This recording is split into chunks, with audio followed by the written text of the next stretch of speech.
月明星稀，江家村的后山小路里窜出一个浑身是血的中年男人，他狼狈地背着早已经不省人事的女子。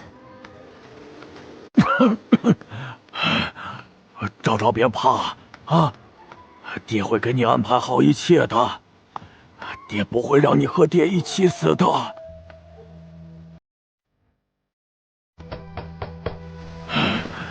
江大成，江大哥在家吗？哎呀，这大半夜的敲丧了，谁呀？哎呦，我血！哎呦，不好了，有贼呀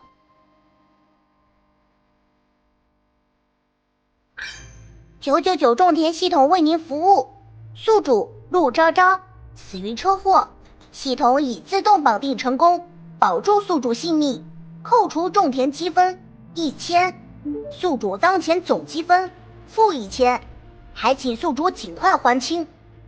现在为宿主发放穿越大礼包，原著剧情成一，这具身体的主人记忆成一。这是什么玩意儿？他车祸时听到那个声音居然不是梦。当时这感冒灵还说什么来着？让他阻止黑化反派迫害男主女主，为男女主保驾护航。嘿，这是他一个种田系统该干的事儿吗？江大嫂，是我陆风尘。今年饥荒呀，眼看地里苗都长不出来了，这100两银子若到手的话，能囤多少粮食呀？到时再高价卖掉。哎呦，原来是陆家恩人呐！哎呀，我男人带着老三去城里做木匠活了，过几天才能回来。你进来说话。不必了，当年我因缘际会救了江大哥和你们家的二公子，说好了，日后我若有难，你们要为我做一件事儿。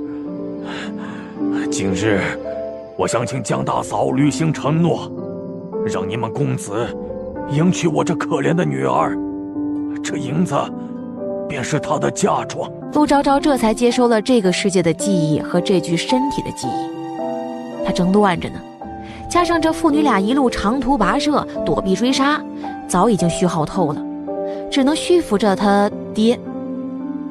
他看着眼前这个刁老太太也接受了现实，他死了。哎，在开完家族会议，处理一群只会花钱的蠢货之后，他出去散了个心，为救一只小猫遭遇车祸，然后就被这个什么999绑定了，到了一本叫做《农门皇妃》的书里。按照剧情啊，他这个身体的主人呢是京城豪族陆家嫡女，他爹是陆侯爷，本该金尊玉贵的，只可惜呀，他爷爷宠妾灭妻，不久前在他奶奶家族出事之后啊，就害死他奶奶了，又暗害他们一家人。他爹被人算计获罪，被夺爵。逃难的时候，他娘因病亡故，他爹带他到江家村来，挟恩图报，求江家娶她过门。原书里啊，她嫁给这个江家老二，也就是本文男主。才刚嫁过去，可在洞房之夜还没行房呢，她就因为一路的奔波劳苦和伤心过度，嘎了，因此给男主带了个克妻的恶名。一直到碰上锦鲤女主嫁给他，种田养包子，带着男主打了个翻身仗，而男主也摇身一变成了流落在外的皇子。再后来呀，因为他这个早亡原配的关系，他奶奶母族平反之后，对男主是心存愧疚，站在男主这边扶持他宫斗成功，他当了皇帝，而那个锦鲤女主也成了农门皇后。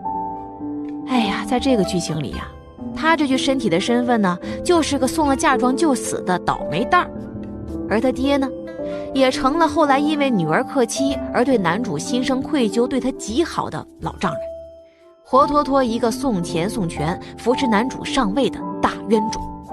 而真正的女主是村长家小女儿，江家村的小福星。江老太一看这女子清瘦憔悴，脸虽是好看，但柳眉狐狸眼，一看就不安分，不好生养。而且谁知他们从哪儿逃过来的？他家老二可是要读书当大官的，怎么能娶她呢？不过这么多银子，若能到手，这粮食还有秋天的科举，老二的盘缠就有着落了呀。家里4个儿子都还没成亲呢，哪里有老大不娶媳妇儿就给老二娶的道理呀？要不这闺女就嫁了老大吧。蓉儿，去把你2哥哥都给喊起来。他虽是遭难，那也是京城侯府的人呐。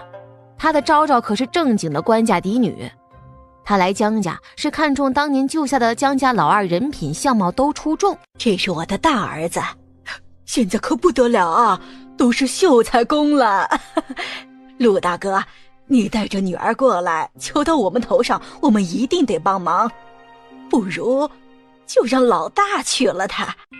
反派已出现，危险度检测中，危险程度3S， 恶意值1万，建议即刻抹杀。陆侯爷气得咳得更厉害了。他看中这家老二那是有原因的呀，虽是不能说，但如果女儿嫁给他，日后一定会有大福气的。爹，女儿喜欢这位江大公子。陆侯爷一听，眼前一黑，差点没晕过去。宿主，你是要杀他呀？你怎么要嫁给他？你得嫁给男主啊！江家嫂子，昭昭这孩子年轻，胡说的。昭昭呀，你还小，爹不会害你的，你得嫁给……我得嫁给江家大公子。爹，江老夫人说的对，长兄不成亲，弟弟怎么能成亲呢？江老太师激动不已呀，就好像银子已进自己口袋了一般。哎呦，瞧瞧瞧瞧，这到底是贵人家的女儿，就是懂规矩啊！哎呀，亲家，你就放心吧，我一定把昭昭当做自己的女儿。大公子，我的女儿可否能放心交托给你呀？江燕青神色复杂，他也不知哪里出了错。上一世他被江家人搓磨抢了身份，又拖垮了身体，虽撑着为自己报仇，可当他大兵压境，还未亲眼看着这家恶人死绝，他就死了。再次睁开眼睛，就是他那个便宜妹妹喊他起床。他若没记错的话，上辈子陆昭昭嫁给他的好二弟，还没洞房就死了。可在今夜，虽不知哪里出了错，这位倒霉的陆家嫡女看上他了，但这样的好事他自然不会拒绝啊。无人会在意他的死活，也无人会在意他是否克妻。用这个名声换取陆家银子做分家的本钱，脱离这一家人才是正经事。这一世他得拿回本该属于他的一切。哎呀，你还傻愣着干啥呀？读书读傻了？承蒙姑娘不弃，江燕青定会在力所能及的范围护她一生。这真的能行吗？他看着比他这个半截子入土的老岳父还虚呢。可他也实在不能再等了，夫人被害死，追兵也没停了追杀他们。昭昭身子骨不好，再这么下去，他怕是也要离他而去了。他的冤屈小洗清太难了，唯有先将昭昭安顿好，才能有条出路啊。陆侯爷心一横，有了决断。既然如此，还请老嫂子做主，现在就让他们拜堂。我看着他们拜堂后，即刻就走。哎，好好好，我这就布置。昭昭啊，以后爹爹不能在你身边了，你不要想着报仇，只管好好活着，只要活下去就好啊。江家欠了爹爹的人情，可人心难测，这份东西你收好了，这是京城满月票号的银票，你不到京城取不出这笔钱的。在这农户人家，银子多了是灾祸，在昭昭没能力保住这笔钱之前，都别妄动啊。爹，女儿知道了，我会照顾好自己的。爹走了之后啊，以后不要和任何人提起我。我对不起你，也对不起你娘啊！哎呀！陆侯爷失声痛哭。陆昭昭安静地看着他这位便宜爹。原主已经在奔波之中死去了，如今他借这具身体而活，等有了能力，定会为他平反报仇，带他尽孝的。一拜天地，二拜高堂，夫妻对拜。陆昭昭的心情甚是复杂，和人结婚可是头一次呀，没有想到的是，居然还是跟古时候的人。哎呀，不过这男人长得好看，其他的就不那么重要了。礼成。他看着兄长和这个看着就很贵气的姑娘成亲了，心底有些不舒服，总感觉被抢了些什么。陆昭昭和江燕青签了婚书。女婿啊，昭昭就交给你了，我会把婚书交到县里，不劳烦你们费心。昭昭，爹走了。爹以后要保护好自己。陆侯爷狠下心，扭头便走了。大媳妇儿啊，咱们家的规矩，这私下里是不能藏银子的。啊，刚才的嫁妆，你交给我。哼，他盖头还没揭呢，就要嫁妆了。老大，你婆娘不懂咱们家的规矩，你还愣着做什么呀？还不快把银子给我！你要是不给，我明天一早我就去衙门告你，说你不孝，让你以后都不能考取功名。好一个刁老太太呀！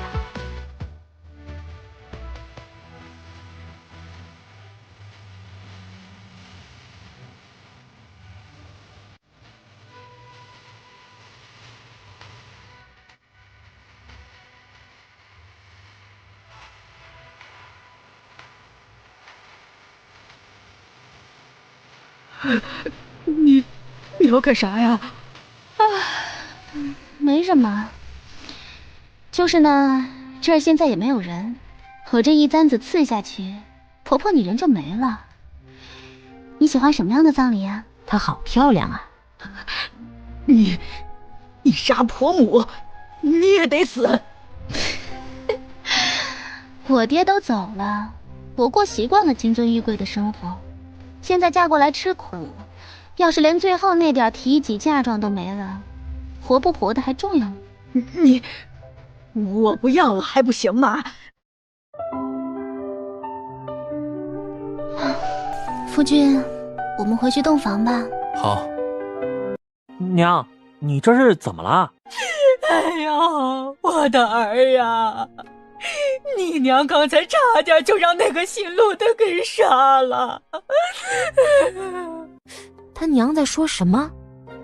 江老太哭着把刚刚的事情给说出来。江燕轩听说银子没要回来，心里也有些不是滋味了，总不能什么都被大哥得了。娘，她不过是个弱女子，能做什么呀？你别被她吓坏了。这银子不着急，等家中急用，她自然也会帮忙的。对呀，哎呦，儿啊，你这大晚上的被这么一番折腾也累了吧？快回去歇着，看娘以后咋折腾他。娘，你今日为何要让大哥娶她呀？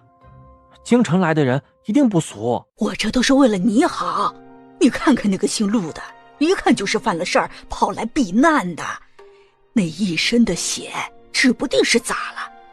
这样的人的女儿咋能嫁给你啊？等明儿个娘就去给你相看个更好的。咱们村长家的那个小姑娘啊，是个小福星，天天的上山都能捡到野物呢。娘给你说这门亲。谢谢娘。娘子，你出身大族，嫁给我实在是委屈你了。上辈子不是才进洞房没一会儿就死了吗？他看着似乎比他都健康呢。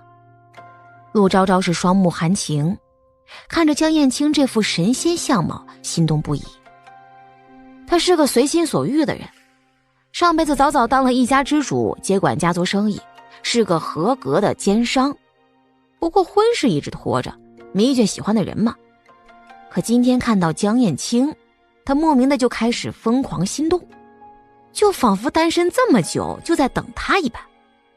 既然喜欢，那就得到呗。现在他和江燕青可是合法夫妻呀。夫君，他要死了吗？娘子怎么了？可是身子不适。陆昭昭哪都好啊，就是心痒。他大胆勾着江燕青的脖子，送上了吻。2辈子没碰过女人的江燕青瞳孔微震，整个人都僵住了。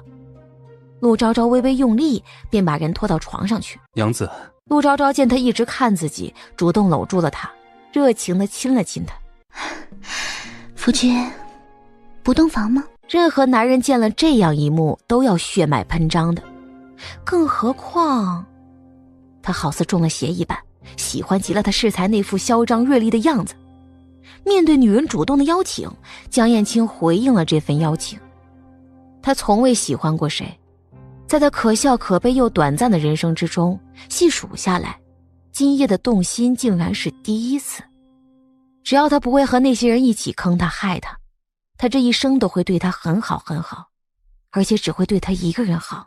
一晚上功夫，陆昭昭差点没被他折腾个半死。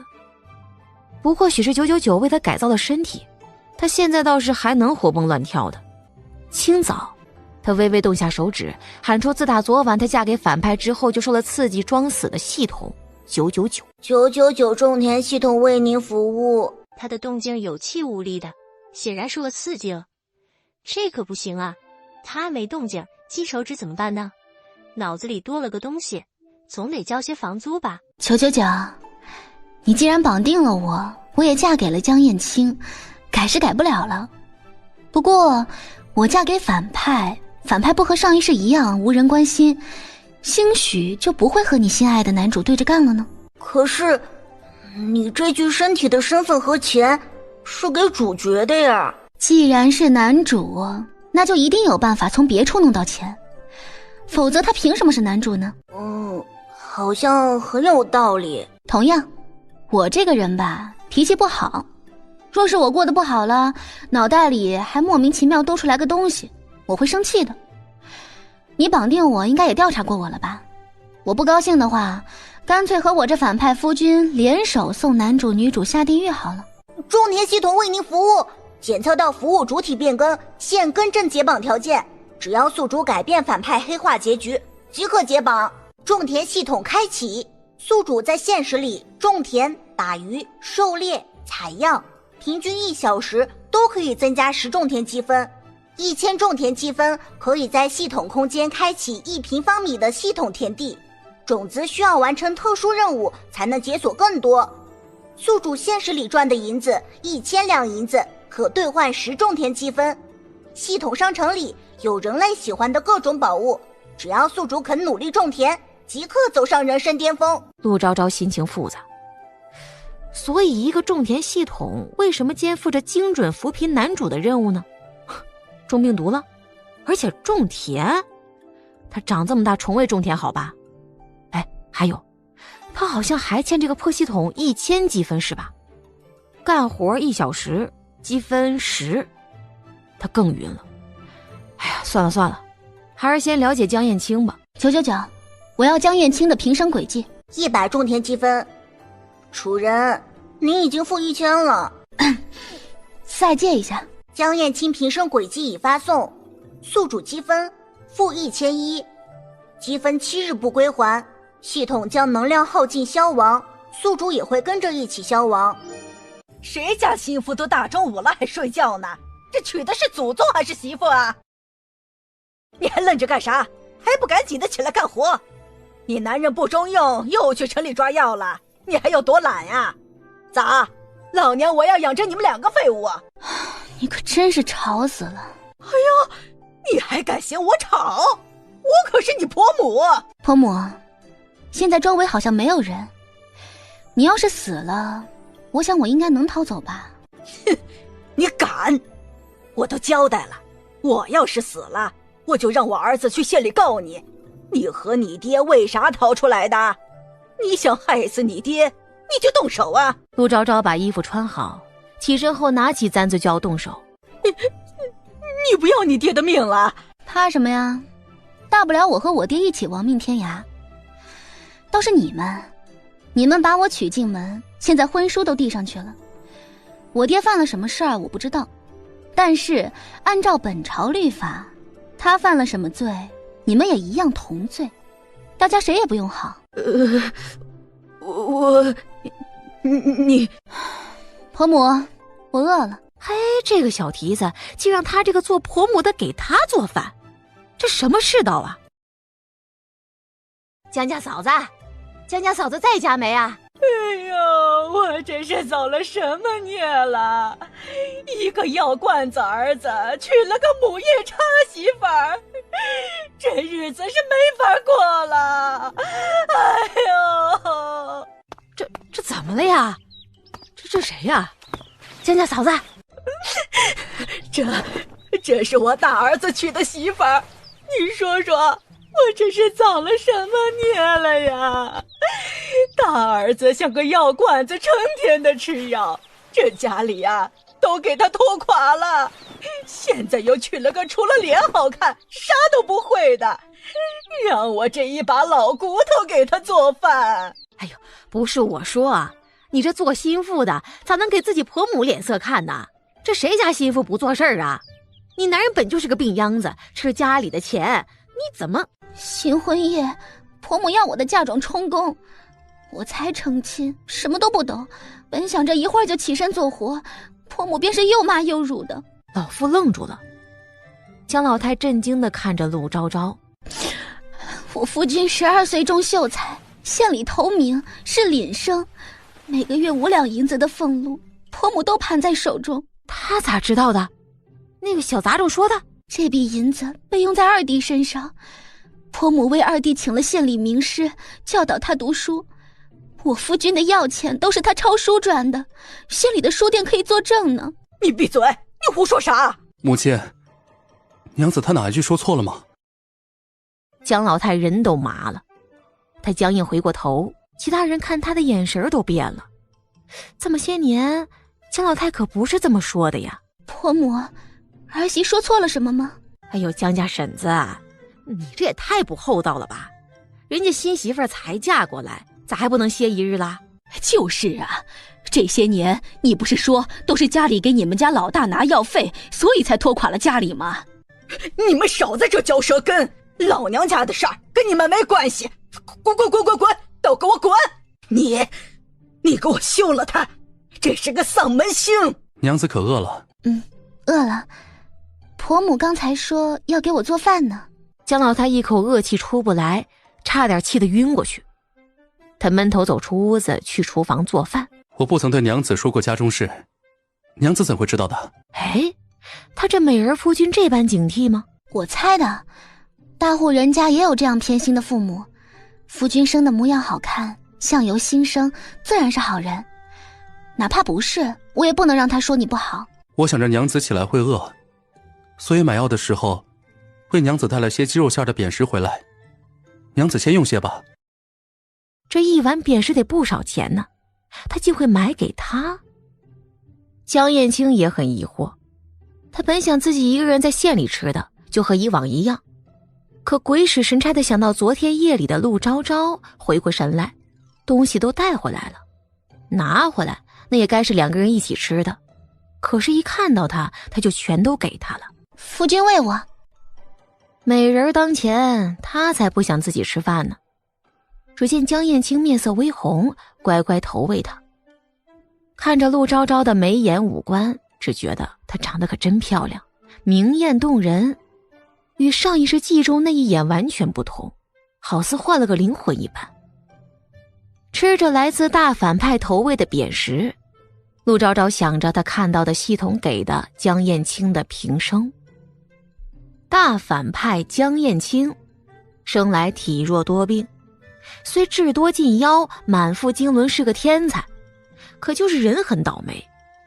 12岁中了秀才，此后每次科举必会重病一场，错过科举到如今已经整整10年了。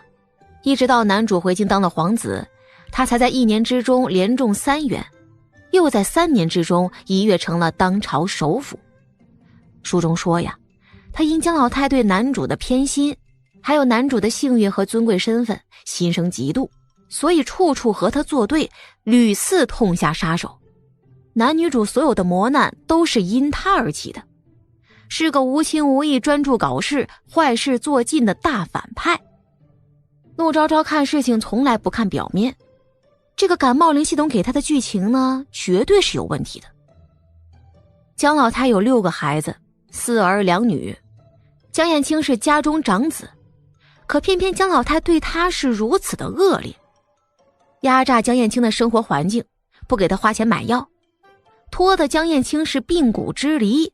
书中啊，他的死也是因为病死的，而不是被男女主害死的。哎呀，如果不是因为短命啊，皇位说不准是谁的。而且就眼前的江燕青，怎么看都惹人怜爱呀。陆昭昭心想着，一边吃东西，一边扒拉着系统商城，在商城里找到能够强健体魄、去除病气的药。此药名为归元丸，5000种田积分可得。哎呀，他得搬多久的砖呢？眼看着扁食剩的不多了，陆昭昭也喂给他吃。夫君也吃。江燕青很想吃啊，可看他吃东西那副开心的样子，又别过头去。陆昭昭可不管呐，他不喜欢被拒绝，执意喂给他。2个人互相投喂的功夫啊，很快就把一共没多少的扁食全部吃光了。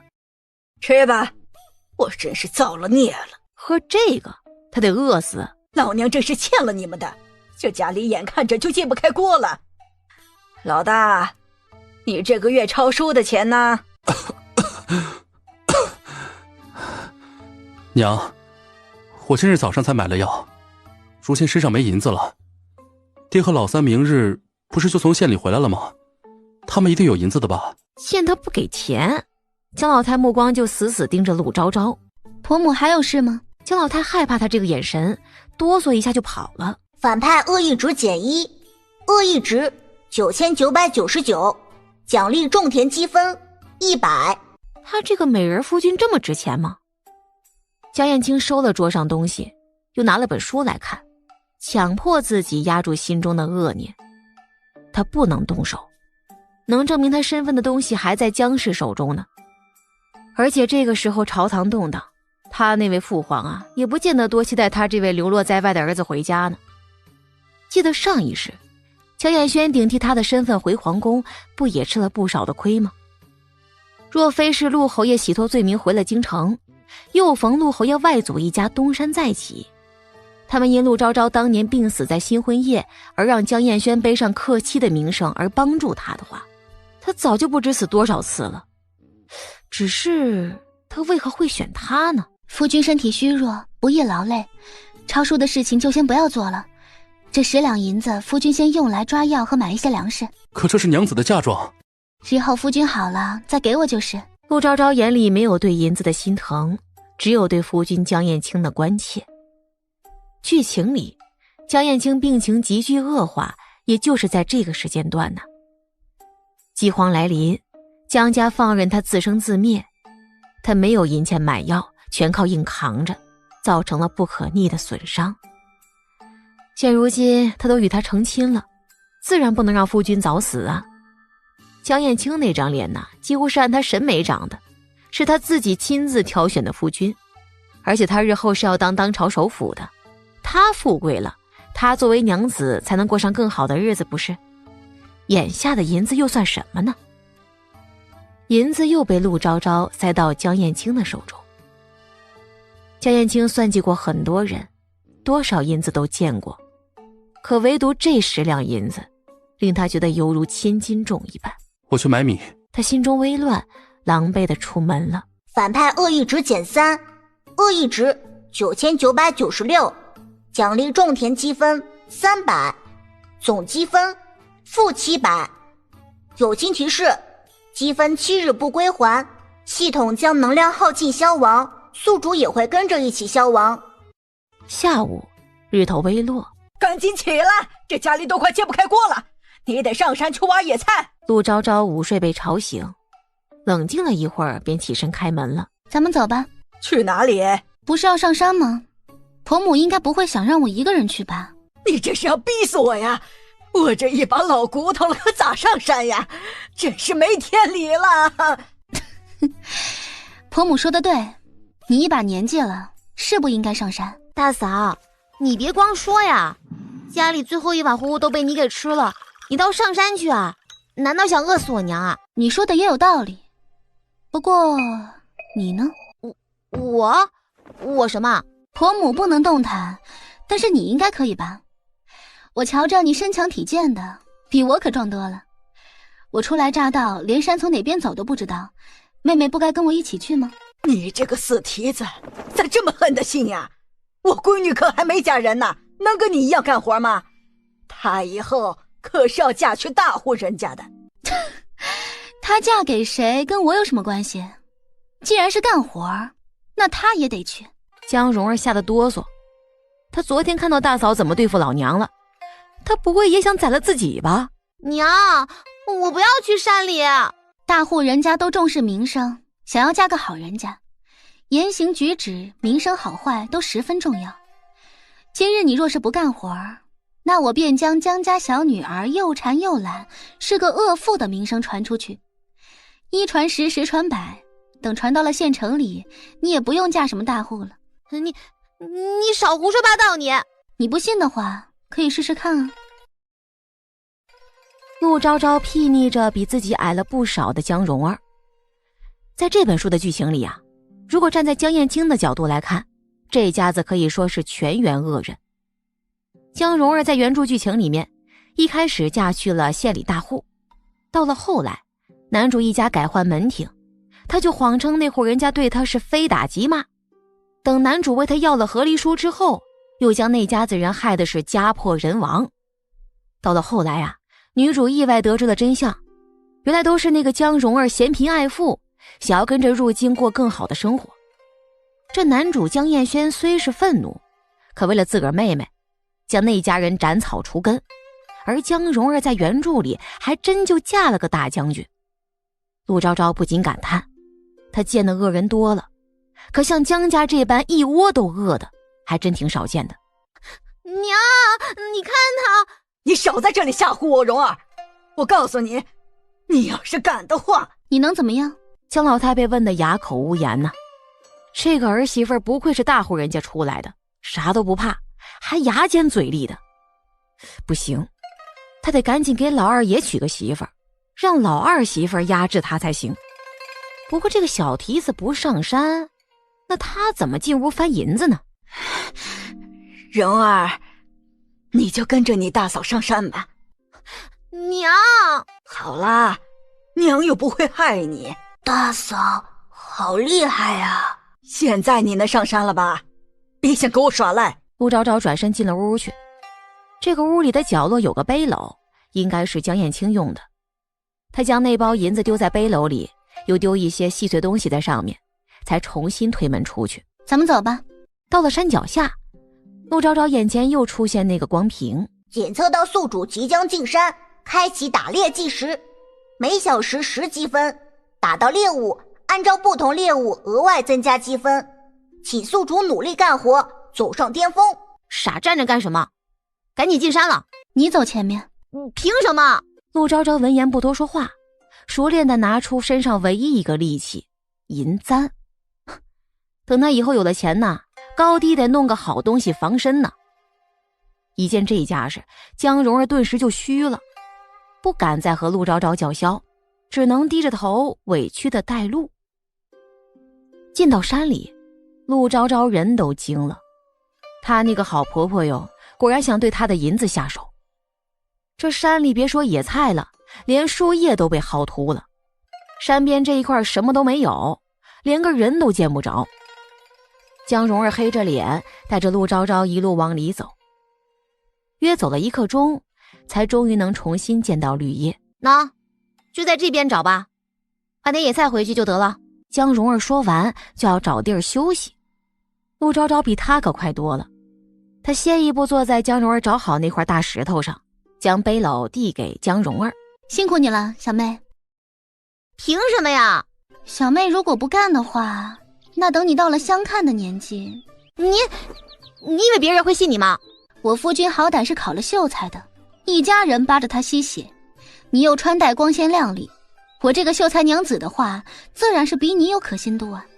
更何况信不信的不重要，重要的是你成了旁人茶余饭后的笑话，名声坏了的话，想必也不用嫁给什么好人家了。况且现在地里没粮，家里可都快吃不上饭了呢。你今儿个不挖野菜，晚上就没得吃。若是把你娘，我的好婆母给饿坏了、饿死了，那我便是你长嫂。长嫂如母，我会为你挑选一个好人家的。这哪里是娘昨晚季公公跟他说那个什么受气包嫂子啊？这简直是个恶霸！愣着干什么？干活吧。我回家就告诉我娘，等我哥哥们回来了，他们饶不了你。他一边哭着，一边去挖野菜了。陆昭昭丝毫没将这话放在心上。哼，作为一个合格的奸商，又管着一大家子人呢，还能对付不了一个小丫头吗？至于江家嘛，这家人都恨不得吸江燕青的血呢。可江燕青如今有功名在身，不能不孝敬父母。江老太去闹，江燕青就要跟着受苦。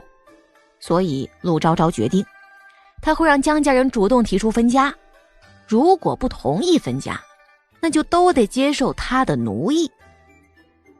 休息了一会儿，陆昭昭也不累了，起身朝那个江蓉儿相反的方向走过去。陆昭昭拿了根棍子，免得被蛇给咬了，又一路留下记号。走了快足足半个时辰，终于在一处泥洼附近找到一片正在开着的金银花。检测到宿主采摘药材金银花，开启采药模式，与狩猎模式一同开启，积分不叠加。宿主第一次采摘药材成功，奖励采药熟练度加10，种田积分加1000，总积分300。大禹峨山地图乘1，系统空间1平米。友情提示：宿主每采集1斤金银花，可换取100种田积分。陆昭昭冷静地将金银花放进筐篓里，继续快速采摘起来。而不过1个时辰的功夫，光凭上他采药熟练度从刚开始的10个熟练度变成了20。他摘花速度比刚才快了很多。看这个样子，这个所谓的熟练度会直接加在自己身上。摘了2个小时的花，陆昭昭人也冷静下来了。果然呐，这金手指虽迟，但到了。就这么一会儿功夫，这一片的花都被他薅秃了，筐篓也已经开始装不下了。这个感冒灵也不是一无是处啊。陆昭昭在光屏上点了下地图功能，竟真的展开地图了。哎呀，有了这个地图在这山里不得横着走？而且这个空间系统似乎不是种田系统，而是专门存放物品的。陆昭昭把10斤的金银花收进系统空间里去，只是凭空一想，东西就收进去了，只剩下了空筐。他在地上找了几种能食用的野菜，挖了些，就按着原路返回了。大嫂，你都挖到什么野菜了？陆昭昭闻言，瞥了眼江蓉儿那个背篓，发现里面只有一把小野菜。那个大嫂啊，我刚才找到个好地方呢，但那边我一个人不敢过去，不然咱们俩人再挖些野菜再回家吧。娘都跟他说了，要尽量拖住大嫂，让她晚些回去，最好能骗大嫂在山里不回去了。这山里能有野菜的地方啊，一定都有危险，说不定能找到办法让这个大嫂再也回不去了呢。不去，我累了。不是，大嫂你等我一会儿啊，你咋就这么回去了？大嫂！他着急想要拉住陆昭昭，不过陆昭昭走得比他快，一直到下山回了家，江蓉儿都没追上他。江老太正黑着脸晒昨个挖回家的野菜，嘴里骂骂咧咧的。看到陆昭昭和女儿回来，他就鼻子不是鼻子眼睛不是眼的。咋就这点野菜够谁吃的？这个死蹄子也不知道是把银子藏哪儿了，都翻找了个遍了，愣是没找着。估计啊是让他给带出去了。婆母说的对，这点野菜也不够谁吃的，所以我准备拿来给我夫君吃，说不定他吃了我亲手挖的野菜，身体就能好些呢。这也是给咱们家省了一笔钱，不是？说完就拽着筐篓扭头往屋里走去。屋内，陆昭昭站在门口，满眼都是冷漠。他在屋子里木板床边上做的小记号消失了。虽然这个屋子被老太太收拾干净了，可他在床边上放的一块小石头没了。正想着，陆昭昭当即把屋子里东西全部给扫到地上，迅速打乱。你个没脸皮的，你男人眼看着都半只脚进棺材了，还吃个啥呀？赶紧给我把野菜拿出来。婆母，你怎么能翻我的东西呢？咋呀？我进来给你们收拾一家屋子还不成啦？这个小妖妇咋知道的？我不是都给收拾干净了？不过反正我什么也没拿走，啥也不用怕。这就是婆母收拾的屋子，我看不如请了街坊邻居来看看吧。江老太懵了，这哪里是他干的呀？他明明都收拾干净了呀。街坊乡亲，大家给我评评理吧，我实在是活不成了。我才嫁过来第2日啊，婆母就偷着翻了我的东西。婆母，这里原本放着我100两银子的嫁妆呢。这哪个动你的银子了？老娘我打开的时候，你这盒子就这样。各位都听到了，婆母是真的动了我的东西。我夫君不得婆母喜欢，可也不能这么作践我们呀。江老太听得人都乱了。他虽是泼辣不讲理吧，但也没见过这个架势啊。这比他可不讲理太多了。哪个动了你的银子？我这银子是我家里仅剩下的钱了，爹爹都给我陪嫁过来。我本来是想留给我夫君看病的，就放在家中。现在忽然没了，婆母又去我屋子里翻东西，不是你还能是谁？是啊，江老太，你一向看你家老大不顺眼的，今儿早上不还闹过一场吗？就是，这可是你儿子的救命钱，也是你儿媳妇的嫁妆呀。谁说不是啊？还是赶紧把银子拿出来吧。呸！你们少给老娘撺掇，老娘没拿。娘，这出啥事儿了？儿啊，你可总算是回来了。这个小妖妇是要逼死娘啊！她非要说娘拿了她的嫁妆银子，娘没拿呀。大嫂，你这是做什么呀？今天下午，娘让我跟着小妹一起上山挖野菜，我一回来，屋子里就乱得不像话。我爹给我的嫁妆就放在首饰盒子里，我一回来就都不见了。我没拿，这说不定就是你自己拿了呢。谁知道你是不是藏身上了？啊，对，一定是藏身上了。婆母还真是含血喷人呢，还请哪家好心的嫂子为我搜身，也好证明我的银子没在身上。我来帮忙吧，100两银子带在身上，稍稍一搜就能够找到了。儿啊，你可一定要给娘做主。娘，大嫂这事儿怪得很。陆昭昭由着这位大嫂子帮忙搜一下身。好闺女儿，你咋嫁到他们家了呀？江老太这死婆子一向看不起他们家老大，你这委屈还在后头呢。多谢大嫂子了，我嫁给夫君是爹爹安排，也是我自己相中。别客气，我姓吴，你以后就叫我吴嫂子。走，我今儿个说啥也得给你讨个公道。你个没脸的老婆子，你这媳妇儿身上哪来的银子啊？你让个心腹上山挖野菜也就算了，你还偷了人家的嫁妆，你有没有良心呢？我没有，我今儿个我非得撕了你这个小贱妇！他一冲过来，陆昭昭便做出一副惊恐的模样，佯作脚下一滑，直接砸在江老太的身上，给人砸了个实。娘，你别过来，男女授受不亲，你不准过来。他一副受了惊吓的样子，又使劲压一下江老太。江老太一声闷哼，差点没过去。事急从权，大嫂还是别拿这些话搪塞我了。你想做什么？大哥，你在做什么？看着那双即将伸向陆昭昭的手，他只想给剁了。夫君，你不在家，他们都欺负我，娘偷走了我的嫁妆银子，二弟还想动手动脚的。江燕青上一世位极人臣，见过的人形形色色，再加之昨天就见识到他那个新婚娘子的真面目，自然看得出来他是在演戏呀。但是明明清楚，心口却是一阵钝痛。好像被什么给砸了。他喜欢看他勾着她时那副明艳动人的样子。正难受呢，怀中的小娘子冲他眨眨眼睛。江燕晴眼中划过了笑意，她是真可爱呀。老大呀，你赶紧的给我把这个奸夫休了！你要是不休这个奸夫，我就去衙门告你，我告你不孝！我说江白氏，你还有没有良心呢？你家大郎这些年都让你给拖累着，好不容易娶了个媳妇儿，你还搓磨作践他，拿了儿媳妇的嫁妆钱，你还要告人。别说你家大郎不乐意，你要是敢去告状，我们都能给这小夫妻俩作证。我呸！你算哪根葱啊？我们家的事情你少管。是该去衙门。这才对嘛。老大，你休了这个小贱妇，回头娘家给你找个更好的。我去衙门与娘子和离，娘偷盗昭昭的财物，100两银子该判多少年的牢狱，就判多少年。啥呀？老娘没拿。银子不在我身上，这屋子又只有娘你一个人去过，你也当着大家的面承认了。嫁妆昨日是写在了婚书复页的，抵赖不了。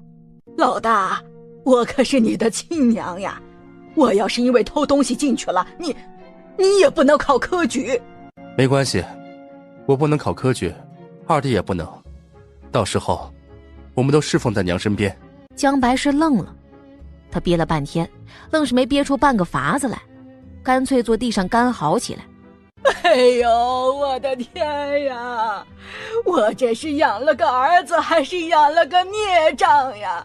他这是要我死呀！婆母这说的是什么话？我只是想要回我的嫁妆而已，只要你把我的嫁妆银子还给我，这件事自然不会再闹上公堂的。你大哥大嫂，这件事儿我们还是关起门再说吧。如果娘拿了大嫂的银子，那一定会拿出来的。二弟这话说的，没关起门你们就这样了，这要是真关起门来，我和夫君还不得被你们搓磨死了。今天要么娘把银子还给我，要么就让他给我写个欠条好了。我也知道现在日子不好过，娘拿了我的钱，说不定是想着买粮食去，这笔钱我就借给你们了，谁让我嫁给了夫君呢？对不起，是我害苦了娘子。江白氏，你装啥傻呀？我看你们家老二的手里还拿着粮食呢，你们家都穷得啥样了，哪来的钱买粮食？还不赶紧的给你们家儿媳妇写欠条？人家乐意给你脸面，你还拿着干什么？哎呦，就是，娘要是再不给我个公道，我就去找这村子的村长做主了。他还打算去村长家提亲呢。看着娶了媳妇儿就硬气起来，竟胆敢忤逆他的江燕青，再看看他怀中的小贱人，江白氏是恨毒了他们呢，他非得弄死这个小贱人不可。至于老大嘛，哼，等老二以后有了出息，这个家不需要他再说吧。令生每个月给的俸禄还得供着老二进学呢，读书可是个费钱的事儿。行，写就写，我不认识字，老大你帮我写。娘，我今日病又犯了，浑身没力气，怕是提不动笔，还是让二弟写吧。你个没良心的，老娘让你写个东西你都不能动了。婆母再骂我夫君，咱们还是公堂见吧，这银子我不要也罢。他的男人还轮不到旁人来作践呢。江白氏被怼的是浑身发抖啊，他看向大房这夫妻俩，恨不得和他们同归于尽喽。我写吧。他今日可了解过那个村长家的姑娘啊，是天生的富贵命，娶她回家，他定能走得更远。100两银子早晚还能还给大哥大嫂的，这银子如果不是娘拿的，他日后也能把账给算回来。来日方长，总有法子嘛。眼下最重要的是将事情遮过去。娘，按手印吧。他啥都没干呢，就欠那个小贱妇100两银子，早知还不如不让蓉儿上山去呢，他自个儿亲自去，直接把这个小贱人呐找个陡坡给推下去，摔死算了，真是亏大了。江白是按下手印儿，心疼的都快滴血了。大哥，这是借条。吴大嫂、郑阿奶，各位乡亲，我娘今日做的不对，我在这儿替他给大家赔礼了，事关家里的名声，请大家能将此事藏一藏，给我娘留个脸面吧。纷纷表示理解。哎呀，都是邻居，谁家还没个娃娃呀？给了秀才公脸面，以后家里孩子进学的话，不就有个门路了？江燕青目光淡淡的，哼，他这个好二弟呀，还是一如既往的会装模作样。娘，我扶您回去歇着吧。哎，大哥，不管娘做错了什么，她都是我们的娘，你为了大嫂连娘都不顾，实非君子所为啊。所以呢？江燕青面无表情地反问道：他大哥这是怎么了？以前大哥不都是只用这2个字压着他，他就会退让吗？大哥，你变了。先生要是知道你成了这副样子，一定会失望的。先生，上一世他得知真相之后，准备离开村子，便是他那个好恩师亲自备下酒菜，1杯毒酒，想让他死在这儿。反派恶意值加4，恶意值1万。我这美人夫君不太对劲啊！江燕青连个眼神都没施舍给他们，揽着陆昭昭回了房中去。老大这个没良心呐！老娘当年就不该要他，我就该让他死了。我怎么就生了个这么个孽障呀？娘，这银子不是我拿的。我虽然去他们屋子里想找银子，但是我没找着啊。那个小贱人绝对是把银子给藏起来了，现在又黑了我的银子，咱们家哪里有那么多钱呀？娘，你糊涂呀！大哥的银子我们慢慢总能挖出来的，你去搜，这不是给他们把柄？我这不是想拿了银子去多买点粮食，等冬天这粮食一长起来，咱们卖点嘛。娘，我不是说了这件事交给我来办吗？现在好了，他们的银子我们拿不到，他们也只会说银子让娘你给挥霍了。好大个小妖妇，老娘就知道她不是个好东西，才嫁过来1天就鸡飞狗跳的。娘，你先帮我向村长家提亲吧，至于大哥大嫂之后再说。成，娘明天就去说。陆昭昭坐在床板上，看着面前这位美人夫君熟练地在东南角拿一把小铲子挖洞，他整个人都惊呆了。没一会儿，江燕青从挖开的位置拖进来几小袋的粗粮，还有1小包细粮，又加了几包糕点。东西被拖进来之后，他又熟练用木板和泥土砖块将墙角给堵死了。江燕青把东西放在桌上，这才看向陆昭昭，清冷的脸上沾了许多泥土。看着小娘子古怪的眼神，江燕青是心下一阵紧张。他莫非是嫌他无能吗？他如今髌骨支离，没有功名，也不是后来那个权臣，想来看着也是无能的吧。不过没关系，他既娶了她，他又没死，那就是他的人。如果陆昭昭嫌弃他的话，那就杀了他好了，就好像江家那些人一样，他会将他们在这个村子里挫骨扬灰。陆昭昭起身翻出了帕子，为江燕青擦脸。江燕青微怔，夫君脸上都沾了灰了。适才江燕青搬东西的样子，莫名让他感觉很可爱，又有些心疼。若不是碰上江家这群恶人，江燕青该是位端方君子吧，而不是后来书中那个反派，也不需要连买回这些东西都得用这种方式偷偷的拿回来。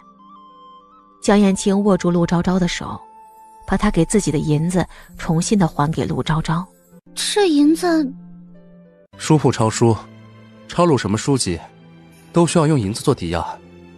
我拿了娘子的银子抵押，今日在书铺中抄书，又将赚来的银子重新做底，先从书铺老板那儿拿了下次抄书的银子，只要3日内将书补给他就好。娘子嫁我，没有3媒6聘，也没有百家酒宴。你真心待我，我自然也要养着娘子。娘子想吃的想要的，只要你想，我便要有。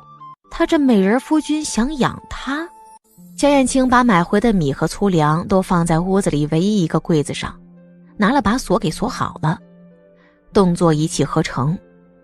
不过他身体孱弱，做完这些以后便咳个不止。在前世，陆昭昭见过想在他这儿吃软饭的，也见过想和他家族联姻的，但是把钱退还给他还要养着他的，还是头一次见，怪新鲜的。主要是他这夫君长得可太漂亮了。他手指微托着下巴，看着夫君忙碌完之后气喘吁吁地重新坐回自己身旁。夫君喝口水吧。我经常不在家中，娘子拿着钥匙，吃用都在柜子里。明日我再为娘子买一把锁，用来锁外面的门，不会再发生今天的事情了，我向你保证。陆昭昭很惊讶他的毫无保留，这是恶意值1万吗？那他这样的人岂不得10万了？谢谢夫君。娘子不想笑的话，可以不用笑的。江燕青不喜欢陆昭昭的假笑，他喜欢看嚣张的陆昭昭，连他自个儿都摸不清为什么。他很确定自己没病，可他就是喜欢。江燕青低着头，不让他看穿自己情绪，将油纸包小心翼翼打开，里面有些碎裂的糕点，看着有点影响美观。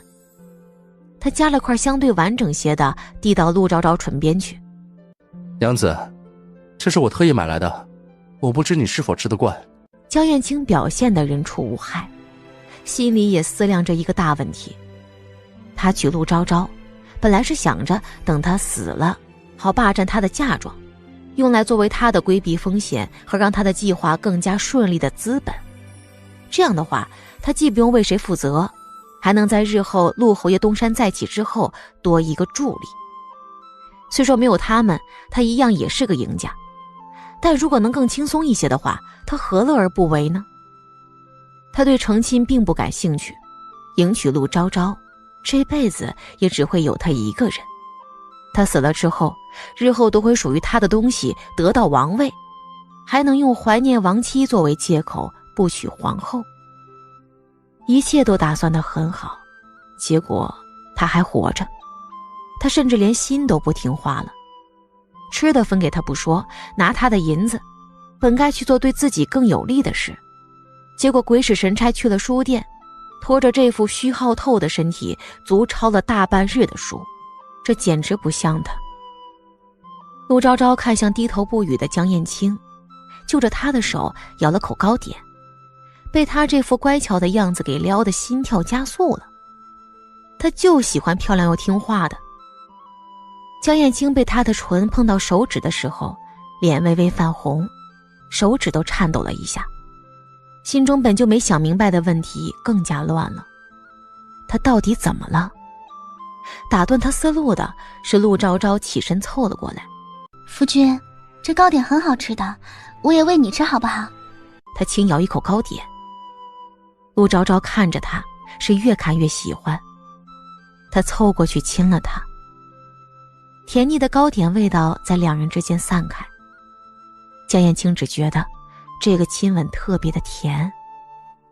不知道什么时候，两个人就滚到了木板床上。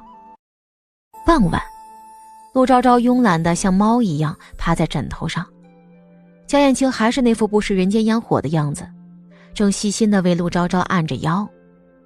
陆昭昭心情极好的打开了光屏，这个光屏只有绑定系统的他能看到。光屏上面999的打猎和采药计时在下山的时候已经停止了。他摘了10斤的金银花，再加上在山中的时间奖励，一共给了1040点种田积分，加上之前的一共有1340点积分了。距离换江燕青脱胎换骨的药是任重而道远呐，不过总归是个好的开始吧。现在的积分能换种田空间，不过为以防万一，他还是攒攒的好呢。做什么事情之前，总要给自己留些后手才是啊。这日子还能不能过了？都是死人啊！看着老娘一个人做饭，这媳妇儿娶回来是做什么的？哼，这个江老太太呀，真是一点记性都没有啊。大嫂，娘喊你们吃晚饭，大嫂，不是我说你啊，娘一个人做饭很辛苦的，好吧？你就不能帮忙吗？那五妹怎么不帮忙呢？我怎么能干活呢？我娘都说了，作为嫂子呢，就得帮家里做事情。你看咱们村子里的，谁家不是啊？是吗？可她不是我娘，是你娘。你可是她亲女儿呢，都能看着她一个人干活。我这个做新媳妇的，有什么不能看的？你，大哥，你管不管他？娘子有说错什么吗？当然错了呀，大哥，你就看他欺负娘跟我嘛。都愣着干啥呀？还不赶紧吃饭，还等着老娘喂你们呀？夫君放心吧，我会护着你的。是不是说反了呀？他见过世家贵女啊，那些女子矫揉造作之辈数不胜数，但谁也不像陆昭昭这个样子呀。上一世他也这样吗？江燕青很好奇。趁着今天吃饭，我有话要宣布。娘，都是一家人，您有什么话就直接说好了，我们都会按照您的意思做的。还是老二懂事，不像是有些人娶了媳妇就忘了娘了。现在咱们村子啥情况你们也都看到了，这10里8村的几乎都没啥收成，眼看着就秋收了，等进了冬，这家家户户的怕是有不少人家都熬不过去。咱家的粮食也不多，再这么下去都得饿死。所以到现在开始，所有人都得为家里着想，想办法给我赚钱去。老大家的，我这话也是特意说给你听的。你既然是这家里的一份子，那就该给这个家出钱。出钱？这老太太想的倒是好啊。说起一家人，我倒是忘了我该叫您娘呢。娘，这什么意思呀？哼，这会儿知道叫我娘了，你今天不是威风得很吗？娘，我昨天才与夫君成亲，按照规矩，不是该给改口钱吗？他哪来的脸呀？如果娘不给的话，那就是不认我这个儿媳妇，可说不上是一家人啊。江白氏被气的是差点晕了过去。我哪里来的钱呀？你今天还让我给你写欠条。哦，说起欠条，差点忘了同您说了，记得早些赚钱给我。不如这样吧，家里这阵子赚了银子就交给我，我给大家买粮食，等赚够了要还给我的100两银子，我再将这管家的权利还给您。哎呀，这江家也没什么能捞的，目前看来最为值钱的当然是江家这劳动力了。只要这个家给他管，他定能在他们身上压榨出最多的利益来。我呸！老娘我还没死呢，你别做梦。是吗？那娘下个月记得还钱，若是还不上的话，我就只能去衙门告你了。大嫂，我们可是一家人啊。对啊，就因为我们是一家人，所以我才愿意受累帮忙管家呀。娘不是说了吗？家里都没钱了，那交给我来管，总不会让大家饿死的。只要管家权一到手，他这个美人夫君每个月的廪生俸禄就能要回来了呀。我就是死了也不会把管家权给你的。陆昭昭神色如常，开始吃晚饭。吃什么吃？娘还是吃点吧，不然下个月可能就得去牢里吃饭了。老大家的，你男人要是有个进牢里的娘，是不能可取的。你难道就这么狠的心？娘在说什么呢？狠心的不是你吗？只要将管家的权利给了我，不就什么事都没了吗？大嫂不会真要管家吧？老大，你来说，你是要这个儿媳妇逼死我，还是要我这个娘休了她？你要是不休了她，我现在就死给你看。娘，昭昭也是好意，她不想你太辛苦了。这是大哥说出的话吗？你这是要气死我呀！娘，你要是同意的话，就把家里的钥匙给我吧，还有家里剩下的银钱。他怎么就手贱进那个妇的房间里去呢？江白氏颤颤巍巍地把钥匙递给陆昭昭，不过银子嘛，是一点没给。咱家没银子，你想管家，那你就管。既然接受我管家，那还是立下个字据吧，否则媳妇儿管婆母，万一娘去告我不孝顺呢？夫君，我说你写。第1条，全家人都要服从当家人的调配。凭啥呀？娘之前不也是这么做的吗？我夫君的银子都交给娘来保管，昨天甚至还想要我的嫁妆银子，今天更是。陆昭昭开始一桩桩一件件的为江白氏数落。江白氏被怼的是脸色犹如吃屎一般。娘觉得这样不对吗？那既然如此，这个家我不当了，娘继续当吧。打明天起，我夫君和我也不必服从娘的意思。咋？你们还想翻天呀？娘适才不也准备翻天吗？我来管家，你们不准备听话；你来管家，却要我们听话，这是什么道理啊？如果没道理的话，那娘还是尽快还钱吧。你这个小贱妇，我娘怎么就瞎了眼，让你进我们家的门了？你就该跟着你爹一起继续逃难去。江蓉儿捂着脸，眼泪都在眼圈了。你敢打我的蓉儿？怎么，辱骂长嫂不该挨打吗？我今天非撕了你不可！在江白氏冲过来的瞬间，江燕青便将陆昭昭护在怀里。娘这是要做什么？咋？他都打你妹妹了，你还护着他？昭昭没做错，也没说错，我是他夫君，自然要护着他。你自己看看，这个家闹成啥样了？我看你就是想让他逼死你老娘。娘可以去县里告状，说我不孝，也可以让我休了昭昭，让昭昭拿着借条去告你，更可以将我们分出去。江燕青的话令江白氏一个字都说不出来了。江家老二恨不得捂住娘的嘴，让她不要再开口说话了。她这个大嫂绝不是一个省油的灯，每句话都在设套，非将娘给套牢了不可，甚至连大哥都被带坏了。现在咱们来重新商量一下我当家的事儿吧。到底是让我当家，你们听我的，还是娘来当家，我们赚了银子自己拿着，你们在1个月之内还清我的100两银子？2选1，娘，选一个吧。江白氏已被陆昭昭完全逼到死路上，求助一般看向二儿子。娘，既然大嫂愿意为了家里人着想，那这个家就让大嫂来当吧，您正好也休息一阵子。行，你当家我们听你的，但是你可不准饿着谁。可以，夫君记得写下来。江燕青颔首为他记录契约。江燕青的字啊，和他这个人一样，他目前都很喜欢。至于江家其他人，和他本身没什么大仇，但他既已成为这具身体的主人了，又看上了美人夫君，那他们的利益就绑在一起了。如果不反抗，那么江家人会跟系统给的那个剧情走向一样，压榨江燕青的生存环境，拖累江燕青病入膏肓。所以要赶在江家人下手之前，先下手为强，要将所有人控制在自己手里，为他创造价值。第2条，在此期间我做任何事都不许江白氏以婆母的身份压着我，定我不孝之罪。江白氏气得想反驳几句，却被江燕轩眼疾手快给拦住了。她这个大嫂啊，一看就知不是好对付的。第3条，我管家期间，任何人不得用任何名义向外人去借钱。目前只有这3个要求。陆昭昭这话可算令江白氏松了口气，可转念一想，以后什么都得听这个小贱妇的，还有什么好日子过呢？这样不行，那100两银子他必须要尽快弄到才行。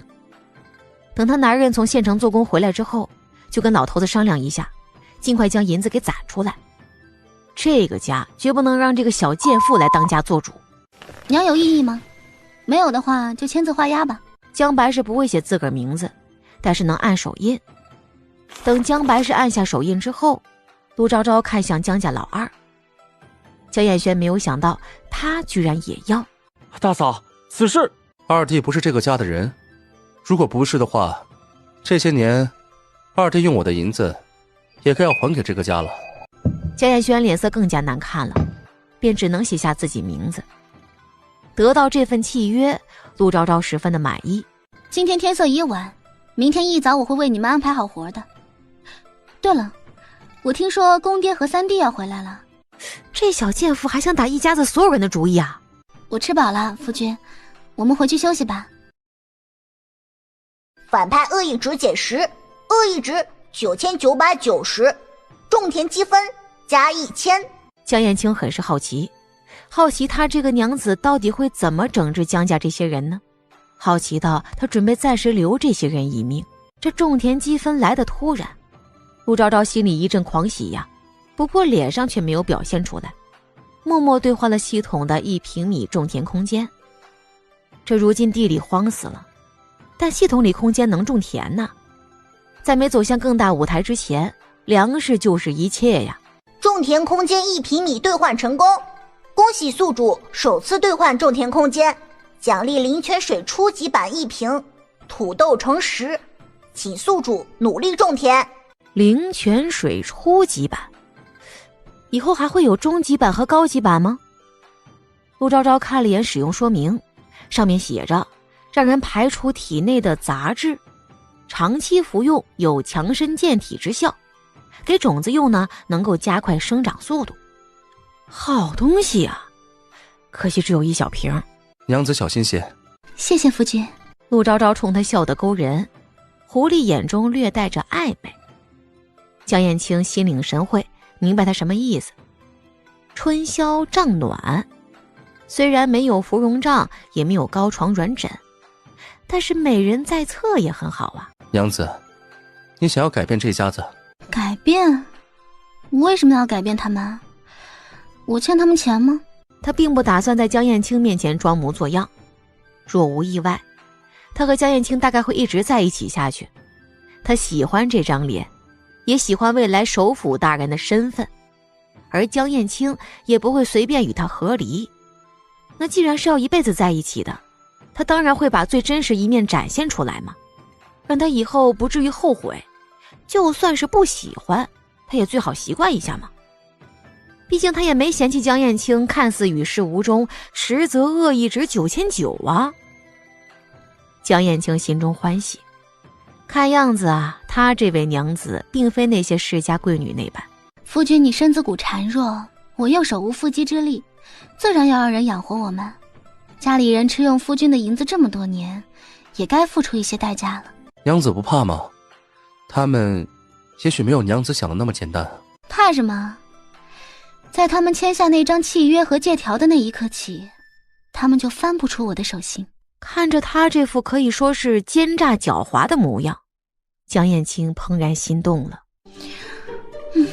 夫君，我们休息吧。好。这哪是当家呀？我看这是打算饿死谁。厨房的钥匙拿在手里，睡个日上三竿的，谁家儿媳妇是这样的？陆昭昭从床上爬起来，懒懒打了个哈欠，她瞬间眉头轻皱。她揉着眼睛，就看到自家夫君面色苍白，双眸紧闭，看着不太对呀。他前世是卖药材的，也跟着几个大夫学些皮毛。他赶紧为江燕青试着把脉，发现他脉象十分的虚弱。顾不得什么，陆昭昭将灵泉水拿出来，按照上面所写用了几滴，又倒了清水进去。他赶紧喂给江燕青喝。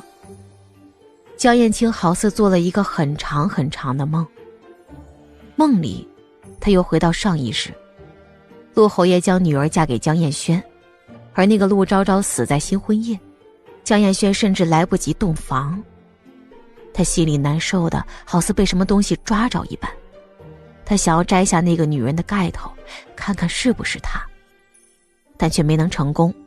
只见画面一转，他又开始在江家了，被江白氏用孝道压得抬不起头来，因为他身体孱弱而不得不缠绵病榻的日子。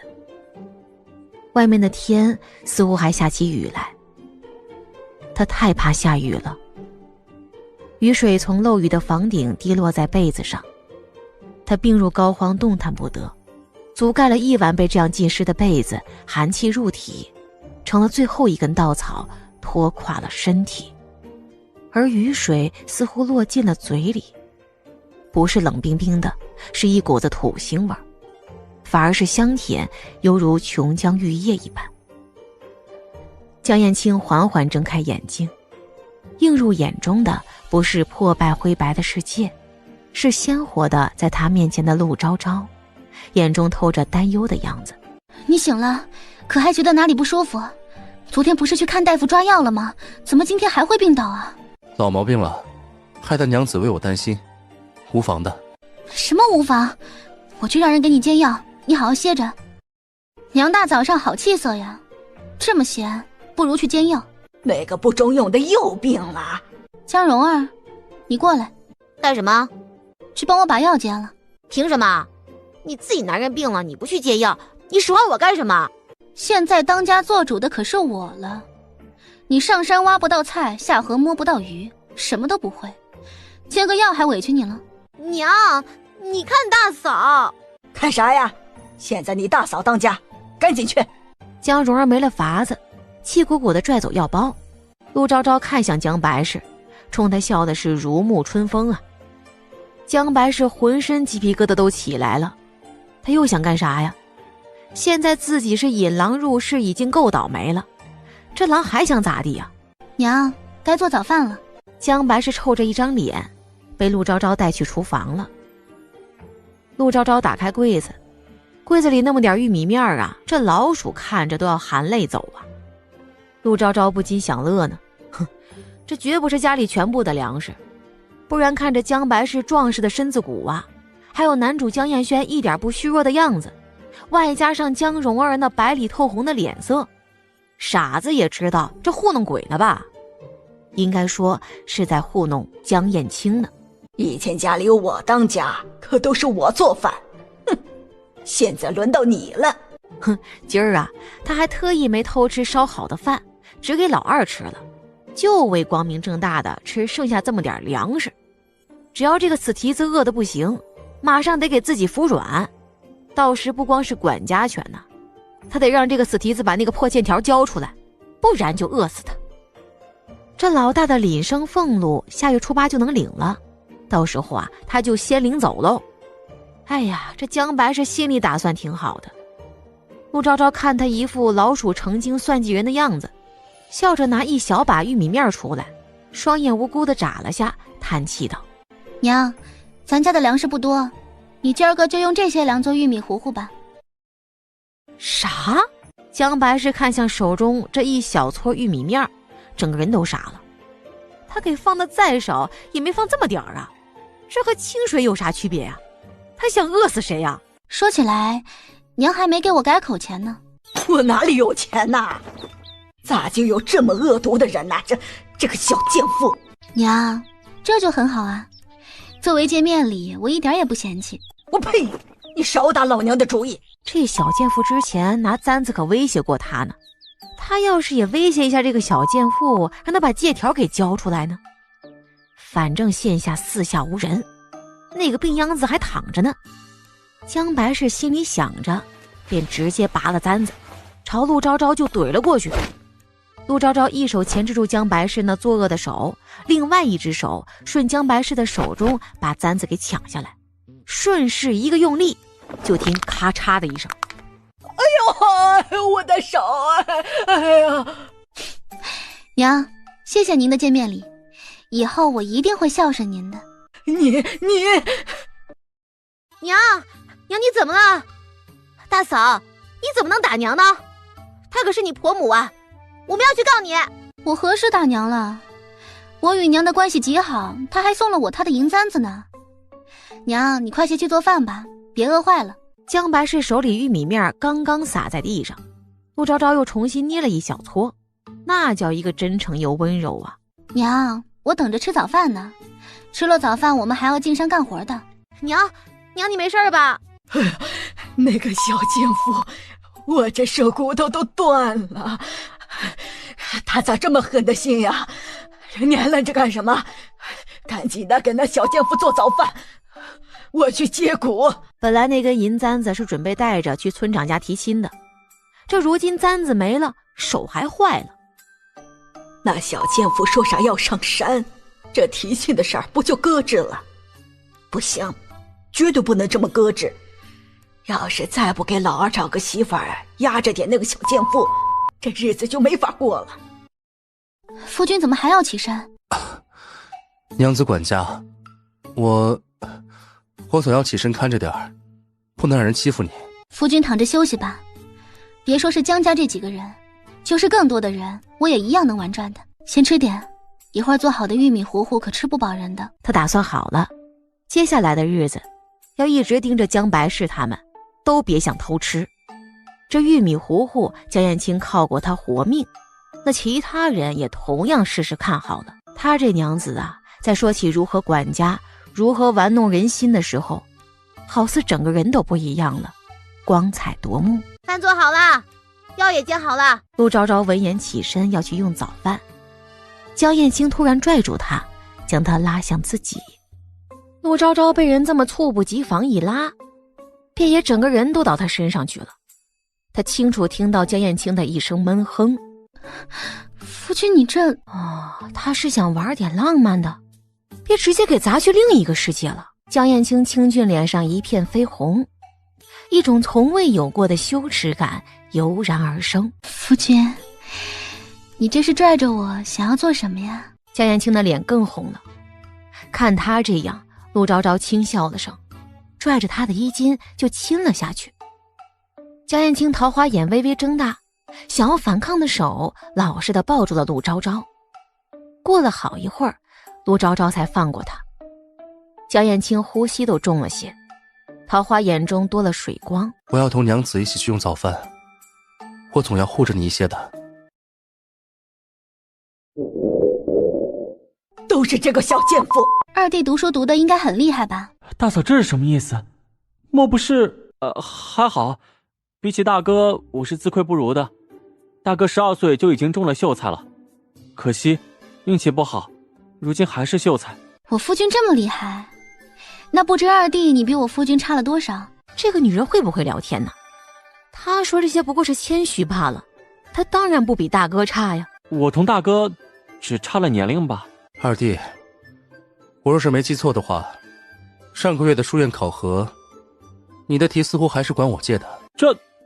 这不过是我忘了写。没关系，二弟这学问也许比我夫君差，但是想来也不会差很多吧。陆昭昭继续说着，江燕青大概猜到他娘子又想做些什么，只是从他口中听到他夸别的男子，尤其是江燕轩，他心中总觉得难受。自然。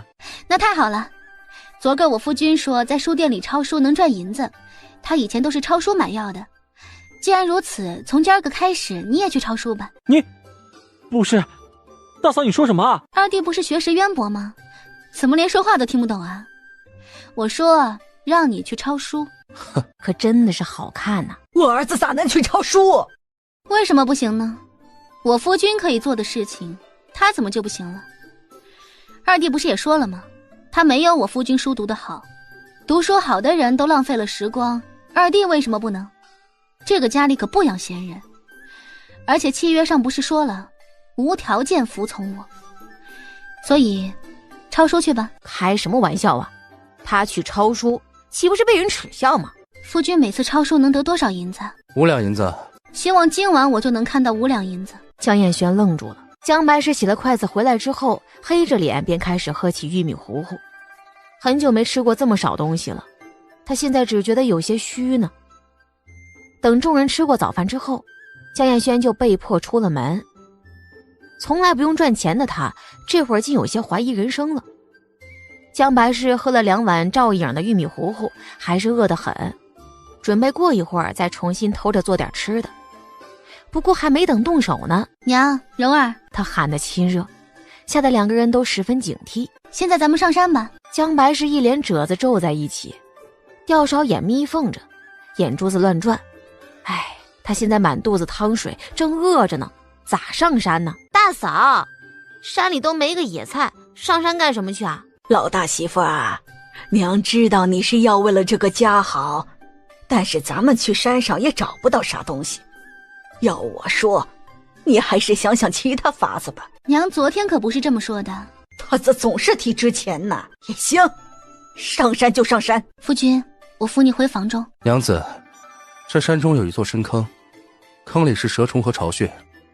我娘性子狠毒，你为了我和她争执，动了她的利益，我担心你。放心吧，到了山里还轮不到她做主。夫君只管在家中休养，等我赚了银子就给你治病。给他治病？好了，我先出门去了。夫君若是饿了的话，就自己找糕点吃。检测到宿主已进山，开启打猎采药模式，请宿主努力干活，发家致富。陆昭昭看向开始计时的光屏，还有大面积地图，不禁感慨，这999可真是积极阳光啊。他放大其中距离他们最近一块地图，找到几处有草药的地方。最东边那一处比较吸引他，那有一片金银花，还有零星的灵芝在。这今天和昨天不同啊，有能帮忙干活的，他可不会放过这大好劳动力呀。老大媳妇儿啊，这山里你也不熟悉，不如我来带路吧。娘，我虽然不知道山里什么样，但我这个人天生运气好，跟着我走，说不定就能够碰上好东西呢。就他还运气好呢，运气好的话也不会落他们这穷乡僻壤的地方。你能碰上啥好东西？这破地儿啥都没有。青宝，你就跟在我身后，记得帮我看着点，后面有没有什么疯狗推我。你看好了，我就给你买糖吃。他都好久没吃糖了。江白氏只觉得这个小贱妇是在骂自己呢，但是又没证据。母女俩跟在最后面，因为江青宝一直走在前面，江白氏没寻到机会推陆昭昭下山去。陆昭昭带几个人到了地图上标注有金银花那个地方。江白氏一过来，看到这一大片金银花，眼睛都直了。娘，看样子我运气不错。老大媳妇儿，这玩意儿摘回家卖了钱，都是我的。咋？这可是咱们一起发现的。娘说笑了，我给娘带路，所以咱们才能来这儿的。而且现在江家是我当家，所有的银子都得听我调配，这金银花自然是我的。凭什么呀？咱家就算是你管家了，我们帮着摘花，难道不该给我们银子吗？可是我不也给你们饭吃了吗？不是娘自己说的吗？家里都快吃不上饭了，我带着你们进山，你们为我干活，我给你们吃饭，天经地义。之前娘不也是这么对我夫君的吗？这个小贱妇，愣着干什么？摘花吧。陆昭昭找了个凉快位置坐下，江白是黑着脸认命的开始动手。我不干。那今晚你别吃饭，你们好好干活。这儿的金银花我已经看过了，最少能出30斤。我去别处转转，要是让我发现金银花不够，我找你们算账。999，他们的金银花应该也是我的吧？可是主人，你没动手摘呀。但是是我吩咐他们动的手，我用粮食换来的劳动力，这应该是雇佣关系，难道不该算我的吗？999被这个奇怪的人类给绕晕了。他被创造出来的时候吧，就是为让人们努力拼搏，走上巅峰的，是为改变人生啊。可主人这番话听着有些道理，他的体系里呀，也的确是有雇佣关系。999判定一会儿，就判定出了结果。江白氏、江蓉儿、江青宝，雇佣关系已绑定，开始计算收获。主人，人类的奴仆充满了背叛的可能性。999建议主人买商城里的仿真人，一个1万积分呢，直接劝退他。至于人的背叛嘛，江家这些人一个都别想做梦。他会慢慢把江家这帮人掌握在手里，他一个人手无缚鸡之力的，如何能在这儿生存呢？现在又是荒年，他赚了银子，万一被歹人看中了呢？说到此事啊，这美人夫君的身体可得尽快好起来，早些科举中举，他也能过上好日子嘛。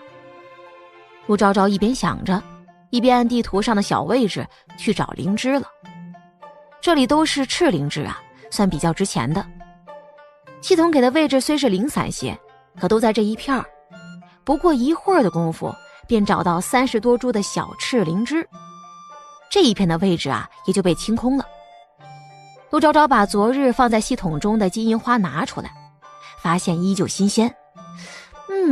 看这个样子，系统空间是静止的，简直比冰箱还好用呢。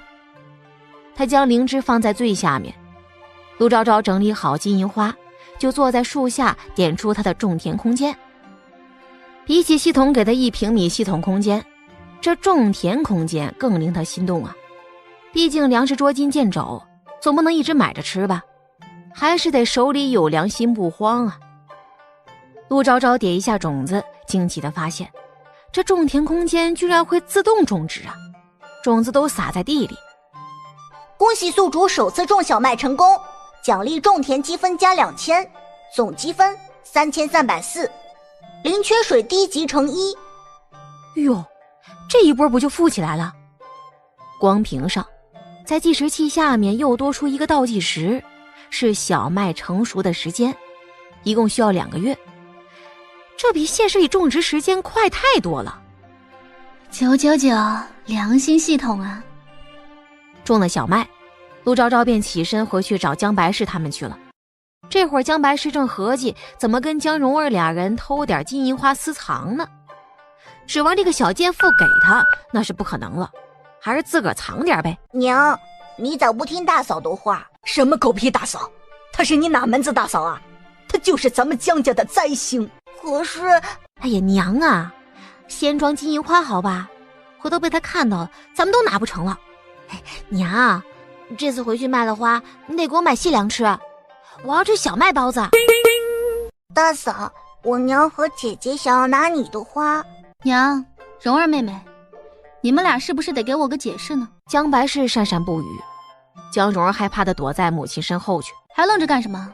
赶紧摘花，我还等着回家呢。江白氏母女俩不敢再多说话，快速摘下所有的花，足足2大筐，今儿的筐比昨天大很多呢。他们看到陆昭昭这边还有呢，顿时眼睛都红了。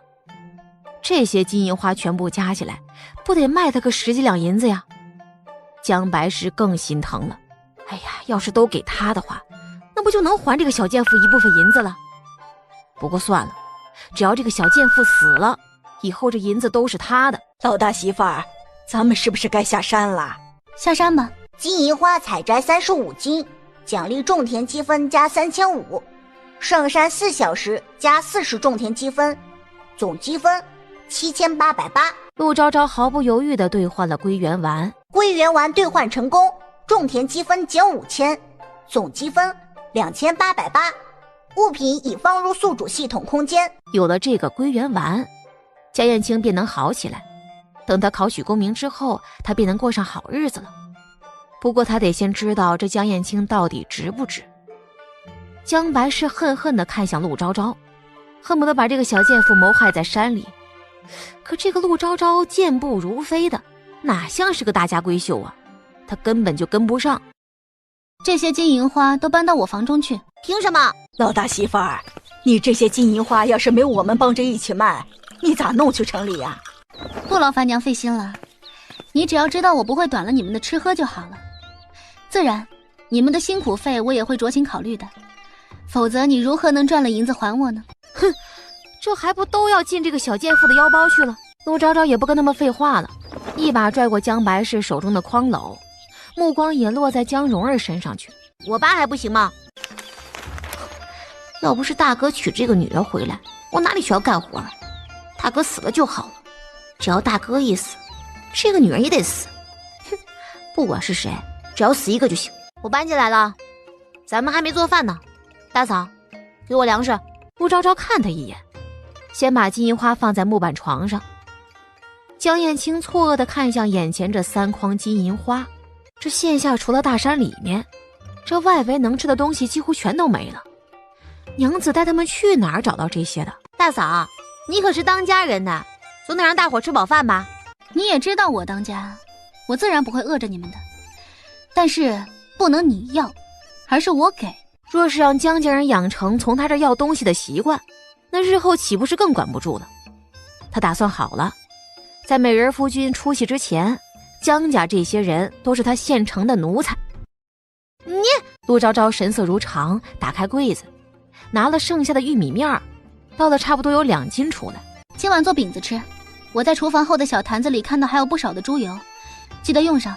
江蓉儿闻言眼睛都直了。家里虽赚的钱不少，可多数都被娘给二哥了呀。不只是冰洋子大哥的廪生俸禄，就连爹和3哥在外干活的钱也全都给二哥了。说什么二哥与其他人不一样，得养什么气度，他也不懂，反正就是和大户人家公子哥一样呗。这气质养没养出来他不知道，但是银子都没了。平时娘背着大哥给他们开小灶的时候啊，也不敢这么奢侈啊。细粮那是给二哥自己吃的，他和其他人一样，都只吃粗粮馍馍。愣着干什么？一会儿记得喊我和你大哥吃饭。你不会一会儿让我们交钱买饭吃吧？你如果想的话，我自然高兴。江蓉儿吓坏了，赶紧拿粮食跑出去。夫君怎么了？没，娘子今日带着他们去了深山里，不要信任他们，便是不当这个家也无妨的。很快会想办法改变现状的。他也不知为何同陆昭昭说这些，明明只有他自己知道更为保险些。他今日抄书之余，也写了封信去京城，等京城那个人收到信之后，自然会按他的要求送银子出来。只不过这笔钱不能直接到他手里来，否则会令他陷入危险当中的。他本不想在这个村子里利用重生便利的，可他如今娶了陆昭昭，他待她真诚，所以想让她生活得好一些，而不是和上一世陆昭昭一样早早便去了。他只要一想到梦中梦见那个情景，便有些喘不过气来。陆昭昭也很是意外，他这个美人夫君还真是锲而不舍的想养他呀。他目光随后落在桌上本子上，他字体干净，笔锋凌厉，自称风骨。他默写的似乎是《论语》。夫君身体不好，怎么还一直抄书？看你脸色比早上还差了。这样下去可不行啊，江燕青太过清瘦了，他还希望他能壮一些呢。娘子让二弟抄书，他会的，我做的一定比他还好。他眉眼微敛，掩去心思，他在说谎。陆昭昭心底几乎是在瞬间就判定了。那等夫君赚了银子，我就不带他们上山了。不过在这之前，我得多去山里找一些能用的，换了银子好熬过荒年。夫君也看见了，外面的地里越来越吓人，这村子大概用不了多久就会乱了。在这之前，我们得搬去县里。而且夫君放心吧，我们不过是在山外围，只不过我有一些特殊的方法，所以才能够找到药材。这是大户人家的秘密。他在骗人。江首府大人燕青什么样奇闻异事没见过，但在这种山里迅速找到药材的书，他可是没见过的。娘子真是厉害，你嫁我可会后悔。陆昭昭被那张脸迷的是眼神幽暗，他捂住对方的眼睛，亲了亲他，顺便把空间里的药给拿了出来。黑暗中，江燕青反客为主，环住怀中娘子的细腰，加深了这个吻。过了好一会儿，陆昭昭虚坐在男子怀里，将盒子拿出来递给他。江燕青疑惑地看向眼前忽然出现的盒子，这盒子精美，一看就知道不是村里能有的东西。夫君，这是一颗救命药，可强身健体，去除病气。真会有这样东西吗？如果是真的，这应该是侯爷留给女儿的救命药吧。江燕青皱起眉头，将此物送还给他。此物是岳父给娘子的吧？这药珍贵，我不过是救急，只要不会加重病情，慢慢养着总会好的。娘子不要浪费了。陆昭昭笑意真诚许多。这枚药，如果江燕青直接接下，他反而就不会给他了。他能知道这东西能治好病的情况之下，还考虑先给他，倒是君子行径啊，就是傻了点儿。比起这本书剧情后期那个暴虐无情、满心猜忌的狠毒大反派，简直判若两人。可他喜欢。陆昭昭打开了盒子，里面是一颗白色犹如珍珠一般的药丸。他二话不说，趁江燕青不注意，掐起男人的下巴就塞给了他。江燕青桃花眼瞪得老大，咳了好一会儿，眼泪都咳出来了。他虚弱地看向陆昭昭，陆昭昭亲了亲他。这药现在是夫君的了，你若是觉得过意不去，就养好身体，考取功名，让我重新去过好日子。娘子，现在还不是考取功名的时候，也不是入京的时候，再等等。我知道，夫君放心，我不着急的。陆昭昭把金银花分好了，又从最下面将灵芝拿了出来。夫君可知道哪家药铺靠谱？我常去的陈氏药房便可。这家的掌柜与我也算旧识。金银花炮制需要几天的时间，夫君明日去把这36株灵芝卖掉，换了银子给自己买一些药，再买一些玉米粗粮回来。若是有剩下的银子，我们便存着，然后做些买卖。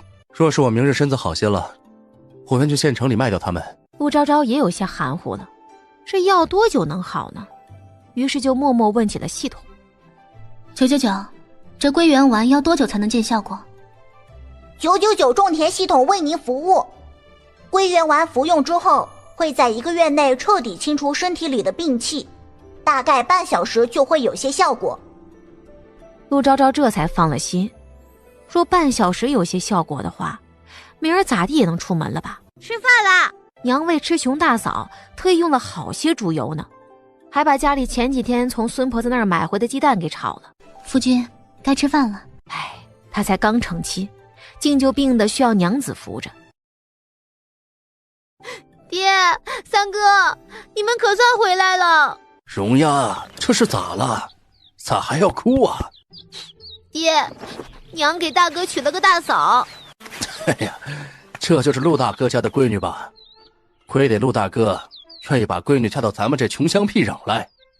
你嫁给燕青啊，以后咱们就是一家子了。一家子吗？哼！反派恶意值加10，恶意值1万。见过公爹。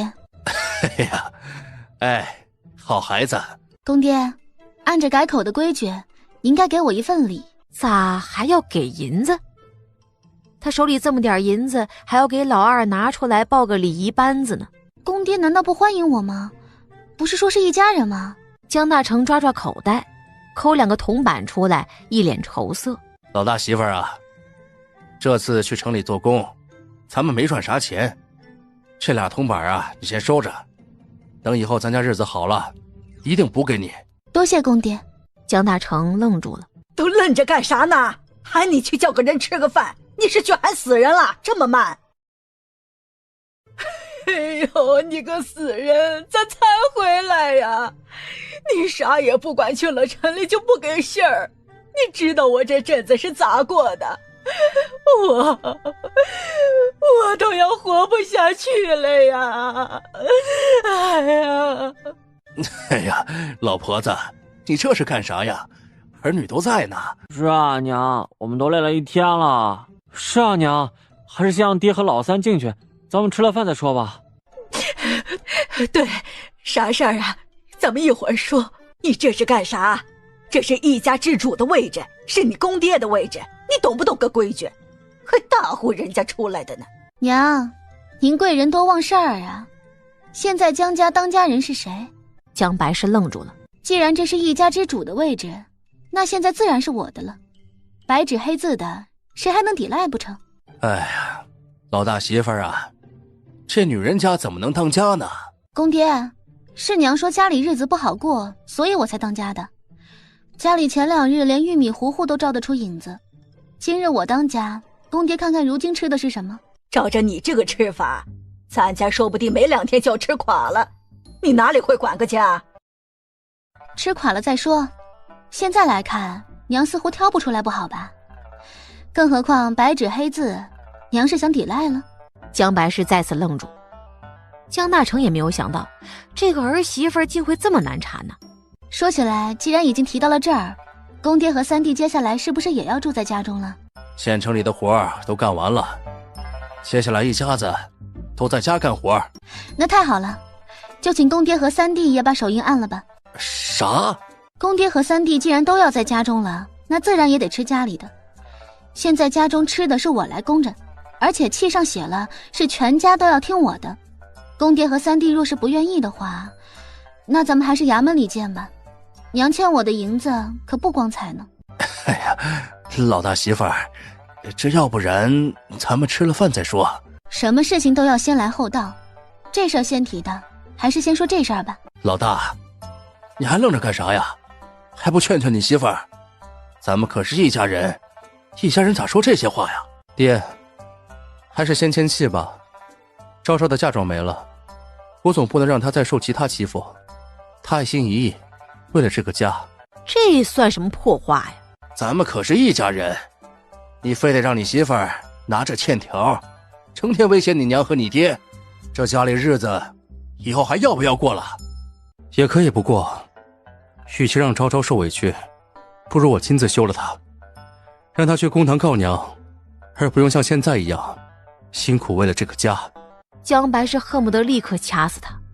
这个小贱妇可是把所有的金银花都拿自己房间去了，什么为了这个家呀？好了，我饿了，也累了，你们快些做选择，是签还是咱们去公堂见？众人闻言面面相觑。签。这个大嫂了不得呀，看着契约上的手印，陆昭昭满意了。公爹和娘快坐下吃饭啊。虽然说咱们一家子都听你的，但是老大媳妇儿，这家里一起听你的干活得到的好处，你也不能一点也不给咱们吧？这大几十斤的金银花呀，要是晒干了拿去卖，得卖不少银子呢。啥？哪里来的这好东西啊？今儿个山里遇见的。哎呀，都让老大媳妇给拿走了。爹，是大嫂找到的花。你给老娘闭嘴！老大媳妇儿，这既然是一家子的收获，爹娘当家时，家中收获可会分给其他人。江大成尴尬住了。公爹，既然你们当家都没分，那我当家自然也不会分。更何况金银花是我带着娘和蓉儿妹妹找到的，理应是我分了大头。他们辛苦地帮我摘花，我自然也不能一点不给。这顿饭便是犒劳他们的，等卖了花也会多少分给他们一些。不过娘欠了我100两银子，所以这银子就得先还给我，我也就不分给他了。江大成就听明白一个，这钱都是他的，这县里老爷们都没这个儿媳妇会算计啊。江白石已经听过一次这个逻辑了，这会儿正黑着脸不说话。吃饭吧。对了，差点忘了，公爹和三弟不是在城里赚了银子？既然是一家人，我又是管家的，这银子是不是该给我管？他疯了吗？江白石眼睛都气直了。江大成也是一脸懵逼呀。江老三这会儿简直想给自己这个大嫂鼓掌了。这平时啊，爹娘只偏心二哥，他的银子可都是被自动归给二哥用的。他真是没想到，爹娘也会有这个时候啊。就只有这半两银子，现在的活不景气。陆昭昭知道他们应该不止这么点儿，按照那个江白氏的心性，他应该已经在考虑怎么找个人和自己打擂台了，给他们留些银子，让他们给他找个能增加奴役的人，那岂不是更好喽？不出意外的话，大概要迎娶的人应该就是那个未来女主吧。陆昭昭很是好奇，这个女主是个什么样人呢？公爹和娘早些睡，明儿个我还得安排大家干活呢。还要干活？你在这想要累死谁呀？咱们这一家子净给你干活了，我也就得了啊。你二弟那可是秀才公，咋？你还让他去抄书啊？他竟会差点忘了江艳轩的事啊，这不对呀。他不说什么过目不忘吧，但至少不至于把这么重要事情给忘了吧？这就是主角吗？会令人自动忘了对他不利的事情？娘不提，我倒是忘了。二弟今天抄书可赚到银子了？我夫君说他去抄书，如果一整日的话，能赚5两呢。娘还真是哪壶不开提哪壶啊，非让他想起来。而且根本是江燕青在撒谎啊！他今儿个一整天都蹲在书铺里抄书呢，手都磨出茧子了，也只得半两银子，根本就没有5两。就算神仙去了，也抄不出那么多来。这是抄出的银子，大嫂不提我都忘了。二弟明日继续抄书，相信用不了多久，咱们家就不用吃糠咽菜了。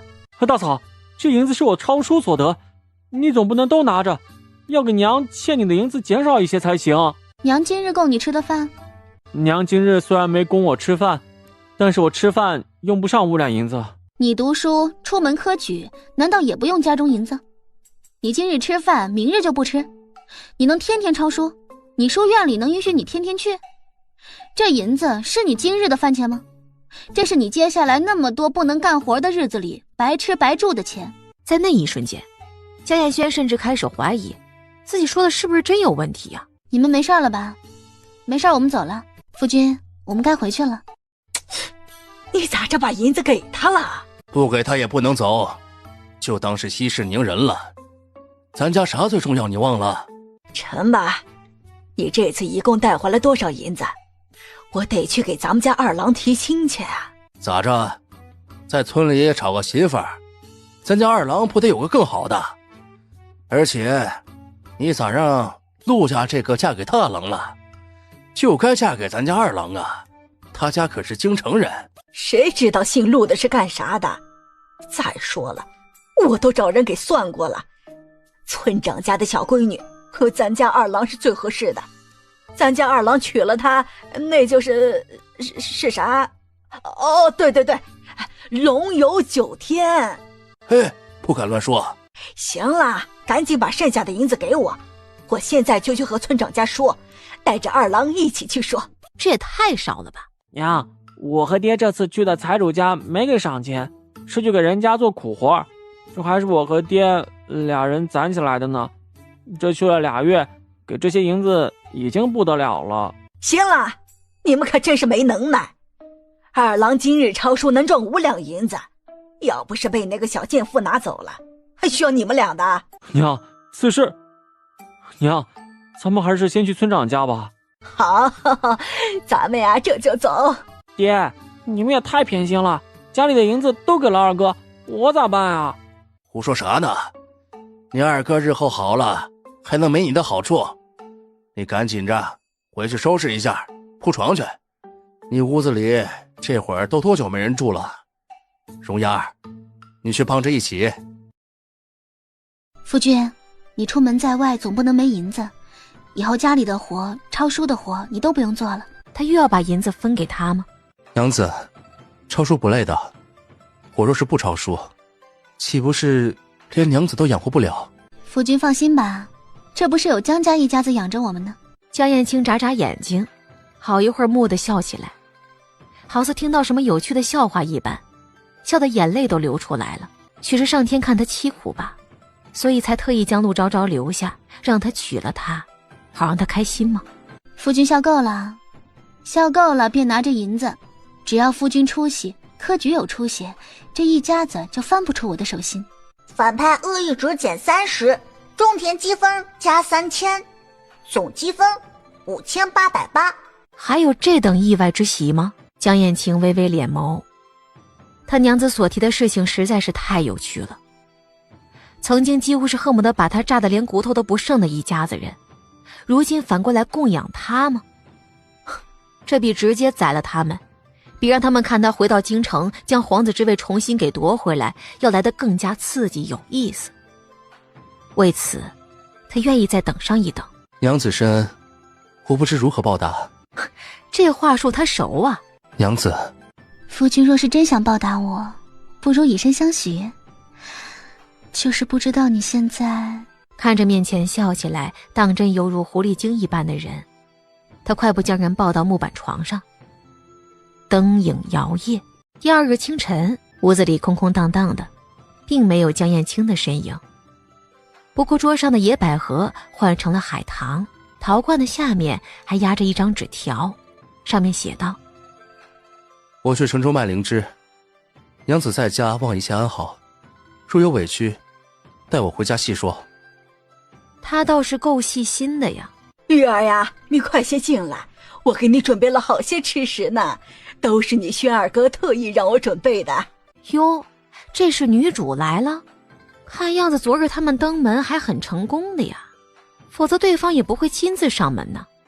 按照书里写的，那是个运气值很高的圣母，谁跟他作对谁倒霉呀？还是他本就不简单？所谓知己知彼，百战百胜，他是打定主意要奴役这家子人的，可不能被人坏了事儿啊。婶子，这是谁呀？我怎么没见过？是咱们村子的吗？这是你大嫂，她才进门没几天呢。老大媳妇儿啊，这是咱们家你二弟的未婚妻。未婚妻？昨个二弟不是还没有呢吗？昨儿个晚上我去给提的亲，你未来的弟媳妇儿是村长家的小闺女，在家受宠着呢，你可别欺负她啊。婶子，轩哥哥呢？你轩哥哥一早啊就进城去了，你今儿个就在家里，咱们好好的说说话，等他晚些时候回来。这么说，今日未来的二弟媳也跟着一起上山？那太好了，我正觉得应该多一些人手呢。家里人多了，吃的也多，总要开源节流的，对吗？他就不能说句好听的吗？啊？什么上山？没，就是江家当家人是我希望大家都去山里干活。日后弟妹嫁过来了，也是一样要听话的。弟妹应该不会在意的，对吗？怎么能不在意呢？江家竟然是江家大郎娘子当家吗？而且这个女人不是他们村子里的，不知从哪儿来这么个女人。只要一看到这个女人，他就浑身不自在。这往日啊，只要让他感觉浑身不自在的，那都是对他有害的人，或者说是对一家人都有害的人。林玉儿求助一般看向江白氏，江白氏这会儿人都麻了。陆昭昭这个小贱妇就不能有一日省心的吗？这事儿跟玉儿说个什么劲儿啊？婶子，是不是您身子不好啊？所以才将家里管家的事儿交给旁人。其实这样的事儿，您可以让蓉儿妹妹帮忙做的呀。对，你说的对，我这不是想着能锻炼一下老大媳妇儿吗？难道不是因为娘还不上欠我的银子吗？这小贱妇不说话能死吗？林玉儿是满脸震惊。玉儿呀，咱们还是进屋去说吧。娘还是上了山再说吧。对了，家里其他人都在吧？除了二弟要去城里抄书，其他的人可是一个都不能少的。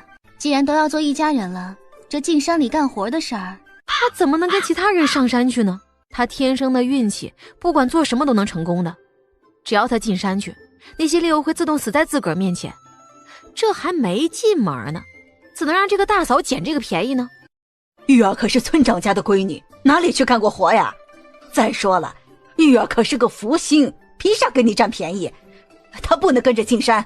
婶子，您也别说大嫂，不如我就跟着你们去山里吧。哎呀，玉儿你不用去，这事没得商量。是吗？那既然如此，娘还是喊了家里其他人，咱们出发了。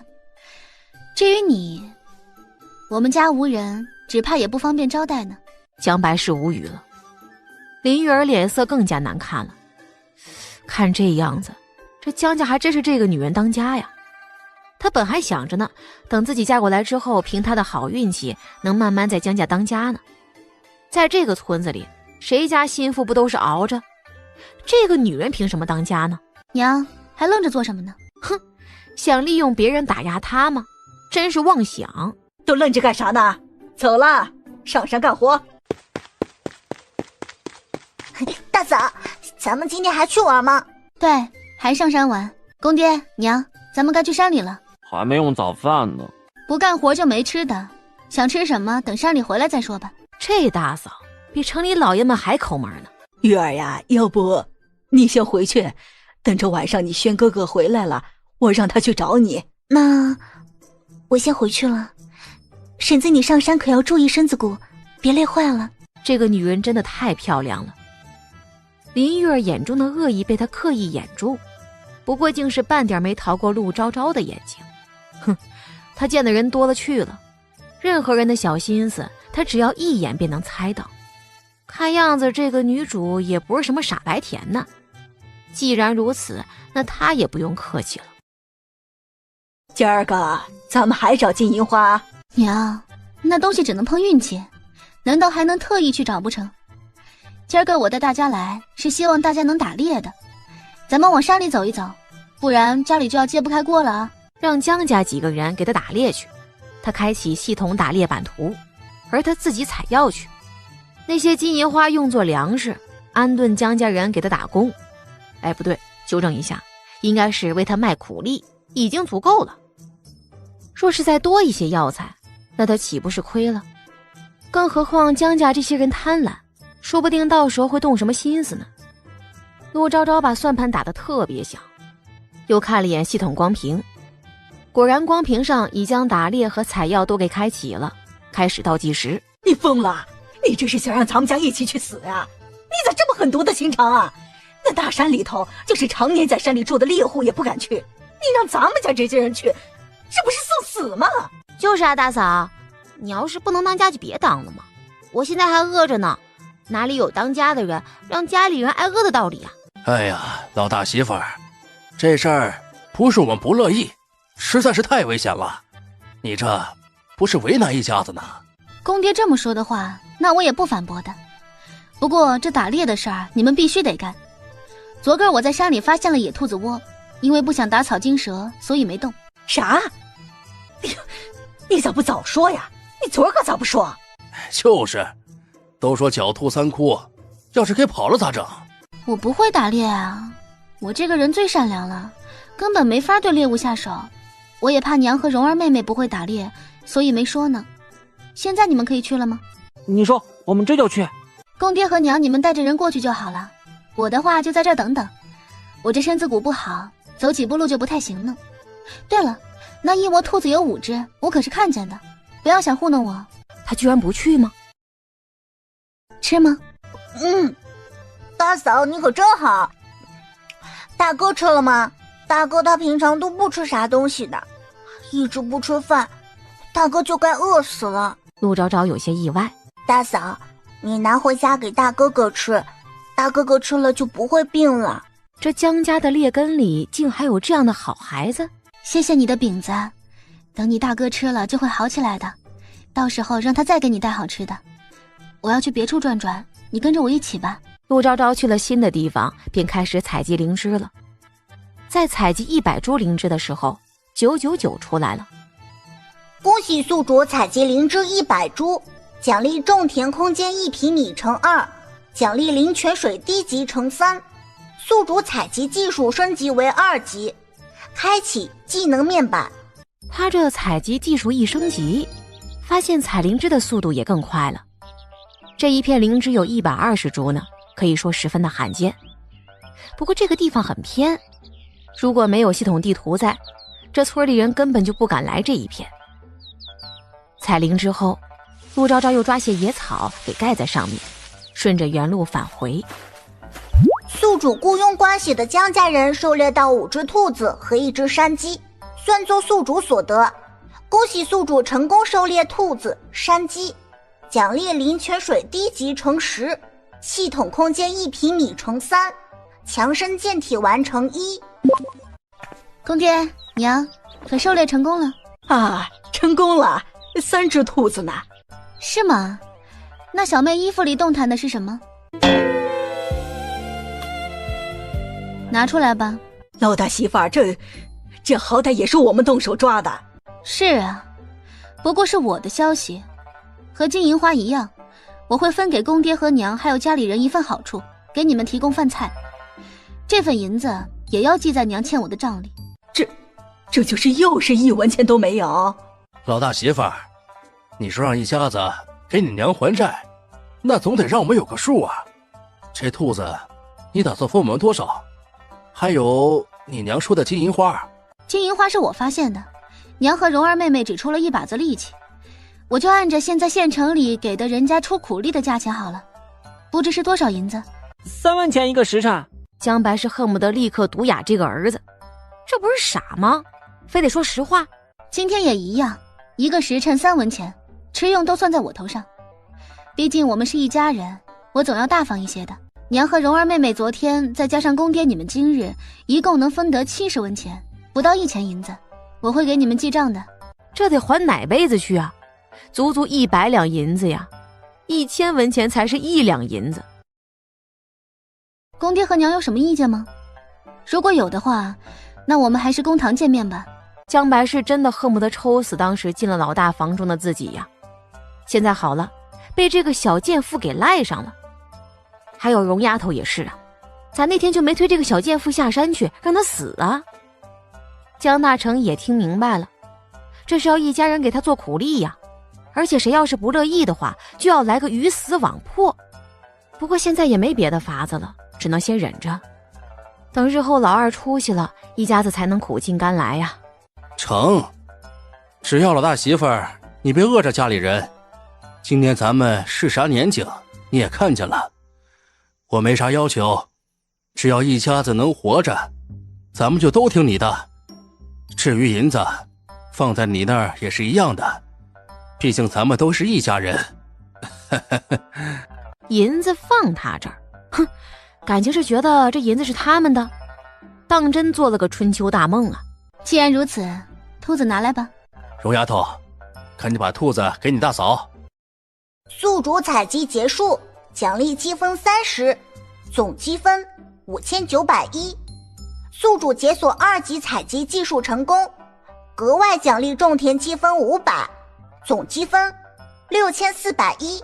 陆昭昭又兑换2平米的种田空间。恭喜宿主兑换2平米种田空间成功，扣除种田积分2000，总积分4410。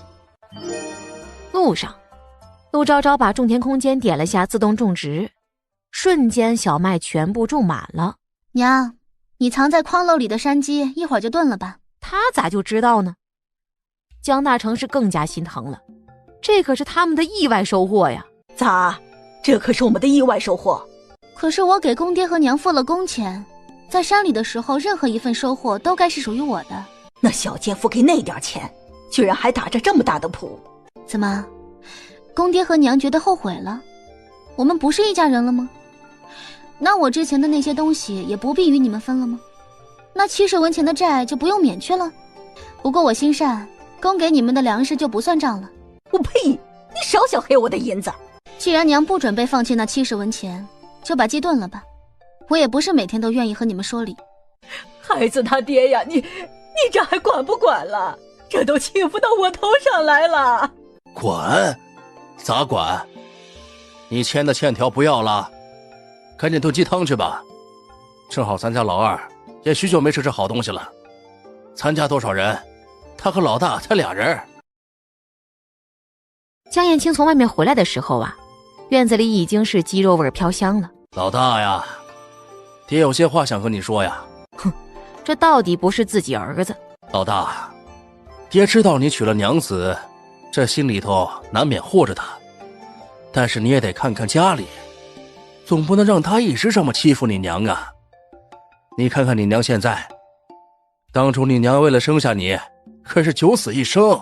江家人如今对他来说不过是一家仇人罢了。你是家里老大，日后这家里的一切不都是你的？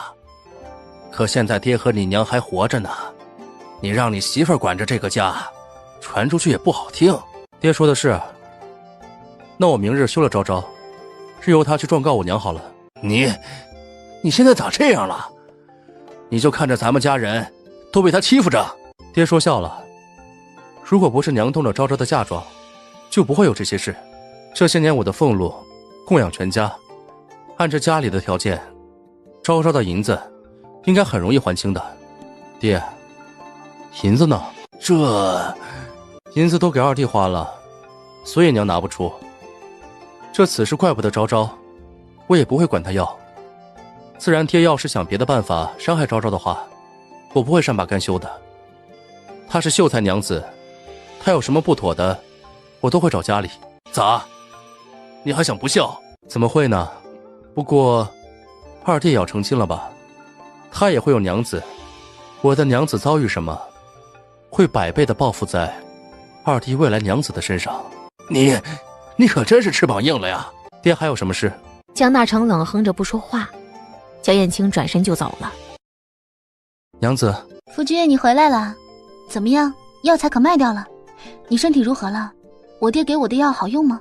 药很好用，他只吃下才不过1日功夫，便感觉身体轻松，好像不是他之前那个破烂身子了。只是这样好的药在京中也是罕见的，否则上一世他就不会那么死了。这药极为珍贵，他娘子不会不知道，可还是给他吃了。如果上一世他还活着，会不会也这样对江燕轩呢？